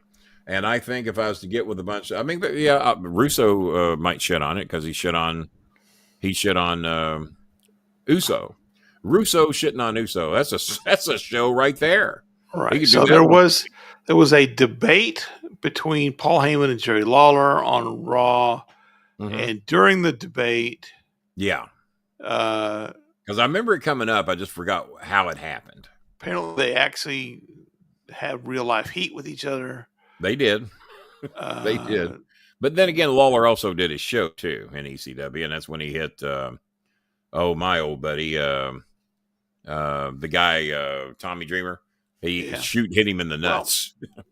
Well, there's heat, right? And then the greatest heat dissipator in the world is dollars. So Kenny, this is a little bit of a side. I've been watching. I see every once in a while clips on Facebook of a show called Pawn Stars, Pawn, PAWN, where they bring in crap and they try to sell it, and then the pawn guys offer them like half of what it's worth or whatever. The old man. I'm going to hold you up here for just a second. We appreciate your comments. We appreciate you watching the show, but we answer the questions here for people who either have a membership. And we don't even let them get carried away. They get one or two for free. After that, you have to make some type of a donation for us to give you our opinions. I'll tell you what, that $30 promo I'm still very proud of tonight. But if you have a question, if you make a nominal donation, $10 would be nice. We're more than happy to answer your questions. And, of course, if you also get a membership to the show, that means a lot to us as well, like you see most of the people in here have. Our Filipinos don't because we're raising money to help them. So I'm not trying to shit on you. I'm not trying to be a dick. But as I always say on this show, and people ought to know this by now, membership has its privileges. And I'm in here on a Saturday night, a little bonus time for me and Bob, an extra show. We've done a couple of extra shows this week because Disco Inferno motivated us due to his cheating. We had to expose him. And so we're more than happy to answer your questions, but help us help our people out there. And if you can make a reasonable donation of some type, I'm more than happy to answer. On the right side of your screen, we've got all the ways to donate. Cash App, Venmo, PayPal, 2 PayPal accounts. Couple of PayPal accounts. Yeah. Yep. Or if you're on, since you're on YouTube, just do a super chat. You can do that. We get that money eventually, normally the 21st of the month. By the way, my YouTube money, according to the projected money it said I was going to get, I got $50 less than it's the projected, which sometimes that happens. It's rare, but I was expecting one amount and I got about $50 less than that. So, but last month I got about $20 or $30 more than I thought I was going to get. So, well, that almost makes up for it, right? No, so it never makes not quite. So anyway, the Pawn Stars, there's the main characters, but there's one guy's the old man, the original guy who opened up the Pawn Star originally, or the pawn shop originally. And this is what his name was. His name was Richard Benjamin Harrison. I remember him. Yeah. Now, it's just me, or is this like Kenny Bolin in 50 years? I don't see it, but we'll see what the fans think. Because a lot of times we don't see it. Yeah. A lot of times we don't see it. So here we go. Is that Kenny Bolin in 50 years? I guess a little. The chin is similar. The chin, right? Yeah, the chin is similar. Our eyes. Pop. My father's not German. It's Chumley. Isn't there a Chumley on that show too? Chumley is one of the guys on the show. Yes. Is he a spawn of one of these people on that show? Yes. I thought he was. The old man, Rick, is the main guy, but Chumley is one of Rick's kids, I think. Well, maybe our friend that chimed in here did not want his questionnaire. And Andy says he's going to send some more money when he gets his birth. So you're still getting birthday money at age 41. You know, the last time I got birthday money, I think Grandma sent it to me in 76. Last time I got birthday money. Well, except you come on the show and you beg for money on your birthday. Beg. I demand. Begging and demanding are two different worlds. Two different things. Says the guy without a badge. Yes. All right. That's a timeout. That's a timeout for being a dick. Yeah, it's a fucking expensive show. Why is it an expensive show? Because we're fucking trying to help people. So don't be a little fucking feeding dick. People in another country. You're in here every fucking day for fucking free. If you've made any donations, I don't remember them. Maybe you did. If you did, let me know and I'll stand corrected. A lot of fucking people watch the show, either during the show or after the show, when the chicken shits that don't want to make a fucking donation to help our people out. We're here for a fucking reason, and that's to help our Filipino families. That's why I show up here 3 days a week, 4 days a week, 5 days a week sometimes. That's why we do it. So don't be a little fucking dick. That's your 5-minute timeout, and that's all you're going to get. You do that fucking again, and you never get a badge, never donate. I don't give a fuck if you watch the show or not, because I'm here to help people, and I like people that watch the show, that like to be entertained, that get shit that Cornette will never fucking give you, a live goddamn interactive show. Now, Russo's are live and interactive, aren't they, or are they not? I don't know. Some of his shows are. I'm not a podcaster. I don't watch a lot of podcasts, so I'm not trying to be disrespectful to those that I enjoyed Stone Cold Steve Austin's when they were on TV. I enjoyed them, but that's not really a podcast. That to me was a sit-down interview talk show. I didn't call that a podcast. So that's your warning. Andy has already made a nice $30 donation tonight. There's a reason he doesn't have a badge. He just got his account going tonight, and he's promised to send us more money when he gets his birthday money from Mama. How fucking old were you when you visited me 8-9 years ago over at my other place? You were 16. Only in your 30s then? God damn. Kenny holds the records for hanging on and not going to. Yeah, I did. I did a 13-hour podcast that Vince Russo was on. He was the last guest. He was the extra added bonus guest. I did 13 hours, never went to the fucking bathroom. And then just to show what a tough guy I was, and you can ask well, if that makes you tough, I didn't go till the 19th hour of going to the bathroom.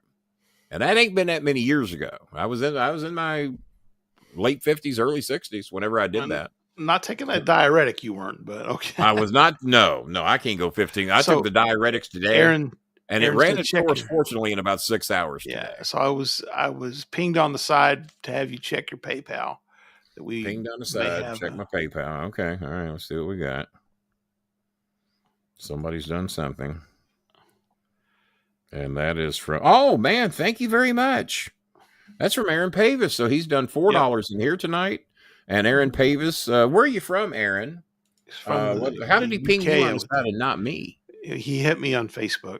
He hit you on Facebook. Okay. Messenger, yeah. Well, Aaron's got me on Facebook because I just accepted him a little while ago, I think. Well, probably nice you'd be too Aaron. busy. Thank you very much. Doing the show to actually check your messages. So.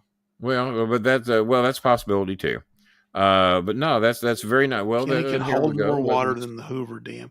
Technically, the dam doesn't hold water. It's Lake Mead that holds the water. But there we go. Thank you very much, Aaron. So, dickhead who wanted to be a smart ass about this being an expensive show. It ain't cost you anything. So there you go. That's how you do it. Well, thank you, Aaron. We appreciate that. And much appreciated. So that gets us to what, 120 or 130 for the night? I think 120. 120 plus the $4. Yeah, $4 in here. So yeah, no, we appreciate that, man. Very kind of you, especially being from overseas. Well, what was that? That was European money he sent, right? It was British pounds that he's put British in the room. pounds, yeah. You got $20 USD. You got to walk across the water for me to go bill collect on to get the pond. Yes, yeah, you got to walk across the water. And you know, there's only two people I know someone that can do that for you. There's only two people that can walk on water: the person that y'all read about in the Bible, and me when the river's frozen. And they're still talking about all the flood warnings down here. We just got above freezing for the first time today, 38. I'm still dumping blocks of squirrel water out that are just big blocks of ice. So I bring one of them in the house, and it had to warm up a little bit before I could even get it out of the container. So I put it in the dog bowl, thinking this will be cool. This big giant, spinach dip size thing of ice, 32-ounce container. And it's basically a big, round, perfectly ice ball. I put it in the dog's water thing, and they got to lick around this ice to get to the water, but it's going to be icy cold, man. It's some good water. Scooby picked up this 32-ounce, well, it was probably weighed more than that because it was ice. Picks up this 32-ounce block. He's running through the house with it because he loves ice cubes. He's the only dog I got that likes ice. So he goes in there and he gets his big mouth over this big chunk of ice. That's, just picture a dog bowl. And this ice cube, this big giant round, took up 80% of the bowl. You got 20% around it with water. And I'm thinking, they're just going to lick around it. And it's going to be icy cold. And it's going to take all day to melt. And it'll keep melting. And I don't have to fill the water bowl up because Choco drinks a lot of water. So I look around. Choco goes there and gets a few licks. Cow gets a few licks. Like, yeah, man, good icy cold. I look around. Scooby's got the big ice block running through the living room with it. So I had to chase him down, get the ice block, and put it in the sink. And this was earlier today, like 1 or 2 o'clock. That ice block is still in the kitchen. It's fucking 11:20 at night. Half of that ice block is still in there, if not more. And it's set in the dog bowl for a while at room temperature water. So, yeah. So Aaron asked, Aaron. That was very kind of Aaron to do that. Yeah, and now I only timed out the hedge trimmer. Right. Because maybe he just don't know how shit works around here. But he learned today. Yeah. So Aaron asked if you could share a Percy Pringle story. Oh my God. I wish I had my backgrounds up because I had Percy loaded. I had Percy loaded in my backgrounds. And it was me and Cornette and Paul Bear. And I had it in my backgrounds. And then when that fucking update wouldn't take, it cleared out the 30 some odd backgrounds I'd put in it. And one of them was Jerry Lawler and who was Jerry Lawler and Batman. I found a picture of Jerry and Adam West together in costume. And Jerry said that he was drunk as a fucking skunk that day.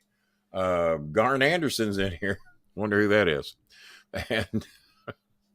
And you could almost look at the picture and see that Adam West was drunk even in his Batman costume. And I was going to show that tonight, but once we get everything loaded up and working again, we'll do it right. Maybe when Bob gets his camera, he can show me the tricks to get this damn upgrade to work. Figure it out. All right, Percy story. But if Bob is trying to upload it on Windows and I'm trying to do it on a Mac, that could be some of the problems. So I don't know. Yeah. But Percy, what type of story would you? I've got tons of stories about Percy. Me and him traveling together. how I felt when he passed away. Me and Chris, I had a story that we've told each other in the car. Had dinner with him many times. He sent Christopher with him in a casino near Cincinnati. We were doing a show up there. Kane, Booker T were on that show. Kane and Booker T. Booker T posed with the WCW. They just had joined us from WCW, I guess, being bought by Vince McMahon. So Booker T is in Cincinnati on that show. Kane is there, and Paul Bearer. Paul Bearer is there as a talent evaluator. This will be your Percy Pringle story for the night. And Christopher is a teenager. He's 15 or so, give or take. And Booker T's heard that my son was a big fan of his. Kenny's your son, he's sucker, or something like that. I said, yeah. I said, he's here. I said, big fan of yours. But he said, I heard. He says, can you get him to come backstage? I'd like to meet him. This is Booker T asking to meet my son. So I go out to the curtain and get somebody to go out and round up Chris and bring him back. I said, hey, Chris, I said, somebody wants to meet you. I said, Booker T. And his eyes got all big. So he goes back in the locker room with Booker T. Next thing I know, they're out there, flagged down somebody with a goddamn camera. And I got it around here somewhere. I'd have to dig to find it. But Booker T posed for a picture with Chris holding the real WCW world title.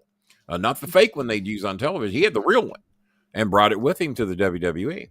And I thought that was awful sweet of Booker to do that. And then Booker did a Six Flags show or two with us and was always very good to us.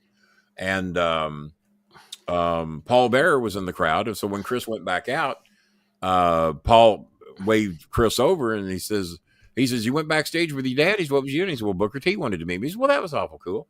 He said, Chris, would you mind pulling up a chair and sitting here with me tonight? And he said, yeah.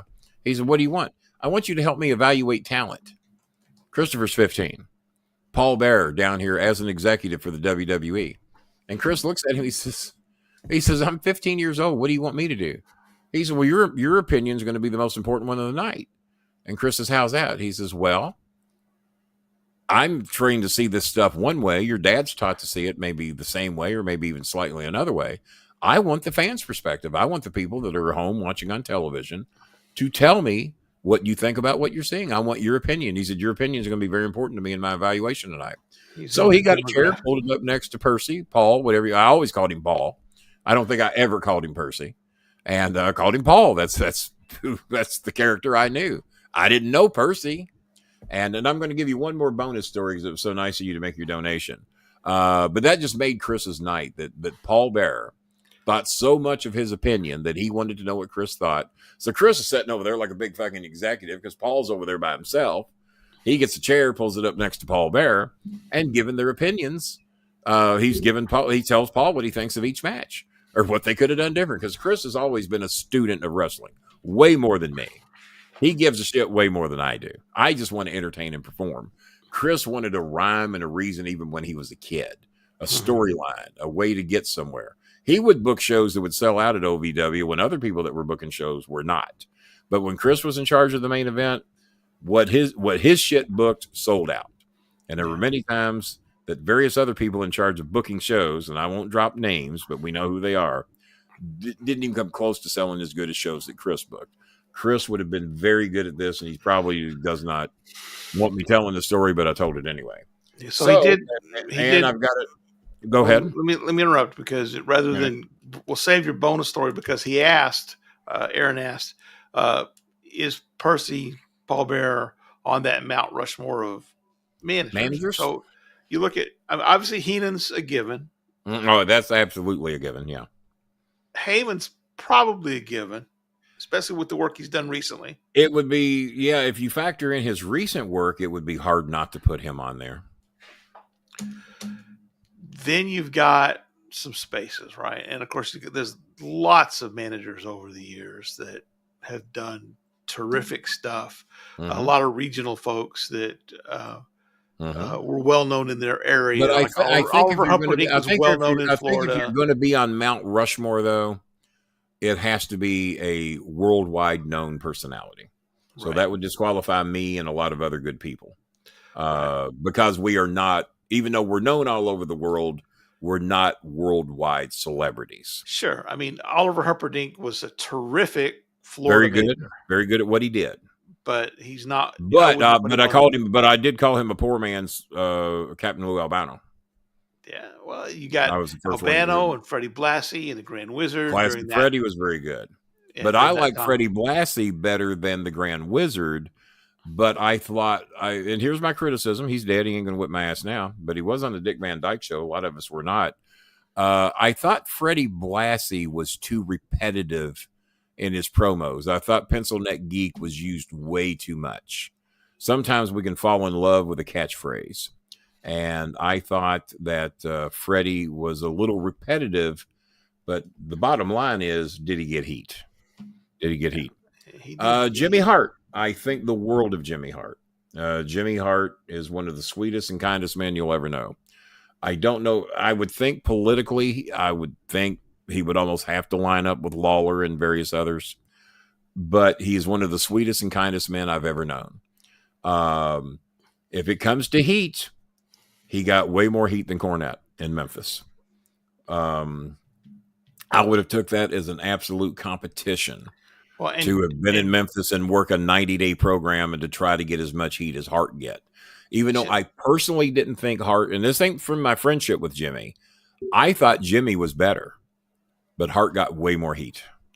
Yeah, and Jimmy Hart had a successful, they're in Memphis, very successful in WCW. Mm-hmm. Had a lot of success in WWE, but it was tied to Hogan. Mm-hmm. Sometimes you have the only thing I would say about, and this is not a knock on Jim Cornette, because I know that there's whatever, but Jimmy got way over in the Carolinas and with WCW. Yeah. So over in the Mid-South, he never really, to the same extent, got over in the North, WWE. In the WWE. So, no. So was it Jimmy? They would have been way better off. I think it's the fan style. I think it's the style of wrestling that. Well, allow me to say this. Jimmy would have been 50 times more successful if they had just brought Jimmy in as an announcer. Because Jimmy would have been a hell of an announcer. But do you remember who took his job? Because I always gave him shit for this. Shane McMahon took your fucking job. Nice. But no, Jimmy would have been. I mean, goddamn, who's going to sit there and do commentary, especially either heel or babyface? Who's going to do that better than Jimmy? Obviously, sometimes you can only be as good as the talent. You notice I don't brag about the lessers that I managed that didn't make it. I brag about the John Cena's, the Bobby Lashley's, the Sly Turkeys, even though he wasn't up there long. I mean, he was nobody wants to fight him. I promise you that. The Miz's, and the people I feuded with. A lot of times who you feud with helps you get to where you are. Would the Midnight Express been the same without the Rock and Roll Express or the Road Warriors? Supposedly there's rumors going around they're going to put Jimmy in the Hall of Fame this year, the same year as Triple H. Have you heard that? Because the marks are right to be telling me this. I can't fathom that Triple H would want to share the stage with Jim. So I would be surprised if Jimmy goes in simply because, like, Axe and Smash, the Demolition guys, they just signed a Legends contract, which is pretty indicative that they're going to get finally get that WWE Hall of Fame thing. So they've done Triple H. I'll be the first to tell you, and I don't know either one of them personally. I'll be first to tell you that is not Hall of Fame wrestlers. Not even close. There were Road Warrior knockoffs. But you know what? I liked Coco Beware very much. Coco Beware is not a Hall of Fame wrestler. Well, no. I mean, he's in the WWE Hall of Fame, right? Now, I've met Bill Eadie once or twice, I think. Yeah. Nice guy. I've done a show with him. Very nice guy. But being a nice guy don't get you in the WWE Hall of Fame. Yeah. Well, I mean, they were. I'm a nice guy, regardless of what you've seen here tonight. Yeah. I think that when you look at who's in, are they equivalent or better than the ones that are in? Okay, that's a lowered bar, right? That's not a real high. I mean, Vince's chauffeur is in the damn Hall of Fame, so which is bullshit, right? But I mean, you can have a celebrity in, and you got to put Pete Rose in there because, good Lord, Pete was a fucking entertainer. Pete got what the wrestling business was about. He wasn't there much, but if you're going to have a celebrity wing, you got to put Pete Rose, you got to put Bob Uecker in. Right. You know, they're fucking celebrities that held their own when they were given something to do. So if they do add Demolition, if they do, the Triple H is already there. Michelle McCool's been announced, although that's a crock of shit too. Mrs. Undertaker. What's that this like when Charmel? Absolute fucking crock of shit. Charmel got in because she's Mrs. Booker T, right? I mean, I love Booker T. Booker T needs to be there. Charmel should not. Charmel does not have the body of work in either company to be considered a WWE Hall of Famer. And I ain't saying this to blow my own horn, but if somebody deserves to be in the Hall of Fame, I think what I did on the AAA level at putting 54 people into the WWE should be taken into some type of consideration. And ain't nobody ever milled my name once. I'd put Mickey James in before. I think Mickey James would go there before those other two. I'd agree with that. Mickey James certainly has done a much better body of work in multiple companies than Michelle Not So Cool. And is she still married to Taker, I guess? Yes. What was the previous Mrs. Undertaker? I don't think there's been a previous Mrs. Undertaker. You sure about that? I thought there was a previous Mrs. No, but I don't know. They've been married for a while. Jimmy Hart was a genius in many. Well, plus he's a fucking businessman. He's a goddamn musician. I mean, but you don't get into the Hall of Fame. And plus, Jimmy wrote a lot of the music that WWE played for entrance songs. That was Jimmy's fucking job. Right. Was up there to create a lot of the music a lot of these entrances were done by Jimmy Hart. But you don't get in the Hall of Fame for writing entrance music. You get into the Hall of Fame by being a great manager and a manager who can get heat. And Jimmy Hart was able to get heat. There can be some Hogan coattail riding there, but you see where that's getting. He had to stand back. He had to stand back from Hogan the other day. Avoid the heat, brother. Avoid that heat. That's heat I don't want. All right. No, Michelle McCool being there. And who was the other girl you said? Charmel. I shit on two of them. Yeah, and I love Charmel. I worked with Charmel, and she's very talented. She just didn't get enough time to develop the body of work worthy of so if I'm shitting on something, and I don't know Michelle McCool, I never met her. She just doesn't have the body of work, and Undertaker should be the first to say no. Well, and to me, I mean, you asked the question: if she wasn't married to the Undertaker, would she be? Well, that's right. Cornette ain't in either, but I was going to say put Stacey Cornette in if you get in just by being the wife of somebody. Well, there you go. Well, but then again, he's Stephanie. Put Stephanie in. Stephanie has a body of work and got heat. She does. Yeah. No, maybe not a body of Stephanie. Work. Regardless of what you think about her, nobody got heat better than fucking Stephanie McMahon. Maybe you can get Stephanie and Triple H to induct you in the Triple A. That would be a trick. The Triple A Hall of Fame. That's what you need. The Triple A. Oh, there you go. The Double A Chattanooga Hall of Fame. Kenny Bolin, ladies and gentlemen. Got my ring. Yeah, there you go. So Kenny, we've been here for 2+ hours. We've been here a long time. Is it not time too bad? But I think it was a good educational show. It was. Good promos. We learned some shit. And we tried to help those that made donations. Isolate that baseball. Now, one guy wanted his question asked, and he never came back with anything. I gave him an opportunity. Well, and then the guy that was bitching that this was an expensive show, he was only in timeout for 5 minutes, but you notice he didn't come back either. Yeah. So next time he'll be a little less mouthy. I blocked people for less. So Paul RJ says, first wife was Jody Lynn Calloway, got married in 89. There you go. Son named Gunnar Vincent. I knew Bob was wrong. I knew he was wrong. I didn't say that.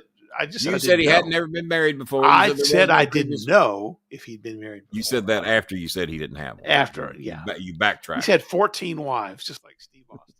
No, that's Cornette. Yeah, he'll find a good one day. Just keep looking. I only had one. You know why? Because I said, well, who else is going to put up with me? You see on this show, what woman's going to put up with that shit? Not too many. Yeah, so I've been fighting with StreamYard for this. I don't know why they keep doing this. It's time to announce your proposal because Oh, goddamn. The least we can do is to finally, after 7,500 women out there with bated breath,